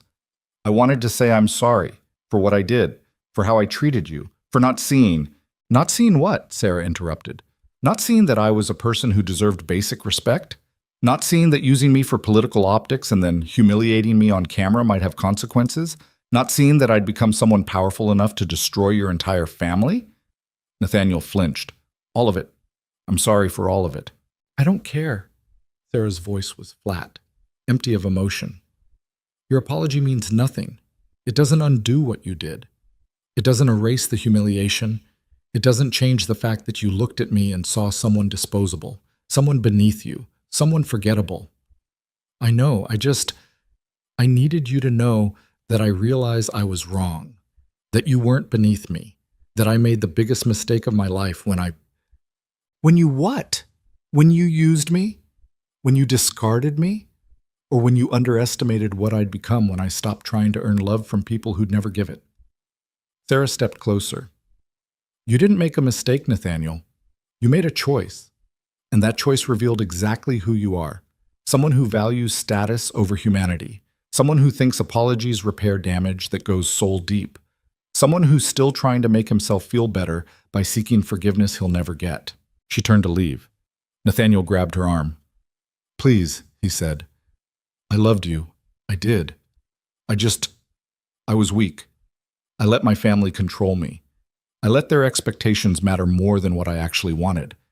But I did love you." Sarah looked at his hand on her arm, then at his face, at the desperation there, at the boy who'd thought charm could compensate for cowardice. "No, you didn't," she said quietly. "You loved the idea of me. The hardworking fiancée who made you look relatable. The woman who was grateful enough to never question you. You loved what I could do for your image. But you never loved me. Because if you had, you wouldn't have been capable of what you did in that cathedral." She pulled her arm free. Nathaniel didn't try to stop her again. "I forgive you," Sarah said. Not because she meant it, because she wanted him to understand something. "Not for your sake. For mine. Because carrying anger for someone as insignificant as you became is exhausting. So I forgive you, and I release you. And I promise you this. I will forget you ever existed long before you forget seeing me walk into that fundraiser as someone you couldn't touch anymore." She left him standing in the courthouse hallway, looking like his world had ended. Which it had. Just not in the way he'd feared. Spring turned to summer. Sarah finished her first year of law school at the top of her class. Spent summers interning with organizations that helped women escape abusive relationships. Learned how to use the legal system to protect people instead of victimizing them. Built a life that had nothing to do with revenge or men who'd tried to destroy her. The townhouse in Back Bay became home. She decorated it carefully, art she actually liked instead of what was expensive. Books she wanted to read. Furniture that felt comfortable instead of impressive. She adopted a cat from a shelter. Named her Justice because Sarah had developed a sense of humor about her own transformation. She made friends in law school. Real friends who knew her story but didn't define her by it. People who saw her as Sarah, just Sarah, instead of the woman who'd brought down Boston's elite. Sometimes she went to coffee shops in Dorchester, walked past the diner where she used to work double shifts, reminded herself where she'd come from and how far she'd traveled. Not in miles. In becoming. She dated occasionally. Carefully. Men who had to earn her trust instead of expecting it. She was done believing love required sacrificing herself. Done thinking protection meant surrendering power. Done confusing intensity with intimacy. In August, Sarah received an email from a publisher. They'd followed her story in the news. They wanted her to write a book. Her perspective on surviving manipulation and finding power in the aftermath of destruction. They offered an advance that made Sarah's eyes water. She signed the contract the same day. Spent the next year writing her story. Not as a victim memoir, as a survival guide. Practical advice for women who found themselves in situations where every choice felt impossible. How to recognize manipulation, how to document abuse, how to build evidence, how to find lawyers, how to testify, how to rebuild, how to become powerful instead of just surviving. The book published in June to reviews that called it essential and devastating and required reading. It sold faster than the publisher expected. Sarah did interviews, spoke at conferences, became the kind of person other women reached out to when they needed someone who understood. She never went back to the estate overlooking the Atlantic. The FBI had seized it as evidence. Eventually, it was sold to pay restitution to Lucian's victims. Sarah heard it went to a tech entrepreneur from California who had no idea about its history. She was glad someone would fill it with new memories that weren't soaked in manipulation and lies. Marcus reached out once after his own reduced sentence was complete, asked if she needed security. Sarah declined but thanked him for teaching her how to read rooms and recognize danger. Those lessons had saved her life more than once. She never heard from Elena again, didn't want to. Lucian wrote her twice from federal prison. Sarah returned both letters unopened. She had nothing left to say to him. His apology in court had been enough. Anything more was just him trying to ease his own guilt instead of letting her move forward. On the anniversary of the cathedral, Sarah stood at the window of her townhouse overlooking Back Bay and thought about the woman she'd been a year ago, desperate, humiliated, believing her value came from whether someone else chose to love her. That woman felt like a stranger now. Sarah had learned the hardest way possible that no one could give her power. She had to claim it herself. Build it from the wreckage of every person who tried to destroy her. Forge it in the fire of survival. She'd learned that love without respect was just another kind of violence. That promises meant nothing without actions to back them up. That the most dangerous people were the ones who saw her clearly and decided to use her anyway. She'd learned that revenge was a dish best served through legal testimony and federal indictments. That justice was real even when it was slow. That sometimes the best way to destroy someone was to live well invisible while they rotted in prison. She'd learned that she was stronger than anyone, including herself, had ever given her credit for. That surviving didn't make her broken. That carrying scars didn't mean she couldn't heal. That becoming hard didn't mean losing her humanity. Most importantly, she'd learned that she didn't need saving. She just needed to stop waiting for permission to save herself. Sarah picked up her phone, scrolled through contacts until she found the one she was looking for. Hit call. Sarah? Her foster sister's voice from Ohio. Surprised, pleased. They'd reconnected 6 months ago after years of Sarah being too ashamed to stay in touch. Everything okay? Everything's good, Sarah said, and meant it. I was just thinking, when's the last time you visited Boston? Never. You know I can't afford... I'm paying. Flights, hotel, everything. I want you to come visit, see what I've built, meet my friends. Just be here. Her sister was quiet for a moment, then, You sure? I'm sure. Your family. And I'm done pretending I don't need people just because some people hurt me. They made plans. Her sister would visit in September. Sarah would show her the townhouse, the law school. The life she'd built from absolutely nothing, with only her own determination and the $5 million that had been meant to make her complicit, but had instead given her freedom. When she hung up, Sarah felt lighter. She walked to her desk where her laptop sat, surrounded by notes for her second book. This one about power dynamics in criminal organizations drawn from everything she'd learned and survived. She had a meeting with her publisher next week, an interview with NPR the week after, a speaking engagement at a women's legal conference in October. Her calendar was full of a future she'd built herself. No one had given it to her. No one could take it away. Sarah opened her laptop and started writing. The words came easily now. She'd spent a year learning how to tell her story without drowning in it, how to transform trauma into testimony, how to make meaning from chaos. Outside, Boston hummed with late summer energy.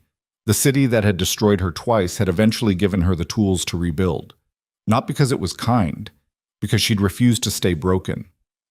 Her phone buzzed with a text from one of her law school friends. "Drinks tonight? We're celebrating Name's job offer." Sarah typed back, "I'll be there. What time?" She got ready slowly. Dressed in clothes she'd chosen for herself. Did her makeup the way she liked it. Looked in the mirror and saw someone strong. Someone who'd survived. Someone who'd taken the worst things that could happen and transformed them into power. Sarah DeLuca didn't exist anymore. She'd never really existed. She'd just been a legal fiction. A name on documents that were meant to destroy Sarah Whitmore, but had instead given her the evidence to destroy everyone else. Sarah Whitmore, though, she was real. She was the waitress from Dorchester who'd worked 3 jobs and believed hard work mattered. She was the woman who'd been humiliated in a cathedral and refused to stay humiliated. She was the mark who'd been profiled and manipulated and used as a scapegoat, and had become the witness who brought down an empire. She was the survivor who'd testified for hours and walked out of that courtroom with her head high. She was the law student who'd topped her class, the author whose book was helping other women escape, the speaker who told her story without shame, the friend who showed up, the sister who reconnected, the woman who'd learned that power wasn't given, it was claimed. She was Sarah Whitmore, and she was finally, completely, unapologetically free. Sarah grabbed her coat and keys, walked out of her townhouse into a Boston evening that smelled like possibility. Behind her, the life she'd rebuilt from nothing. Ahead, a future she'd write herself. No one would ever use her again. No one would ever make her feel small again. No one would ever underestimate her again. And if they tried, well, she'd learned from the best how to destroy people who thought they were untouchable. Sarah smiled as she walked toward the tea station. Not the cold smile she'd worn at the fundraiser, not the broken smile from the cathedral, just the real, genuine smile of someone who'd survived hell and come out laughing. The greatest revenge, she'd learned, wasn't destroying the people who'd hurt her. It was becoming someone so powerful they could never hurt her again. And as Sarah Whitmore disappeared into the Boston crowd, just another woman heading out for drinks with friends, living her life, claiming her space, she carried with her the knowledge that she'd done exactly that. She'd survived. She'd fought back. She'd won. And most importantly, she'd become someone she was proud to be.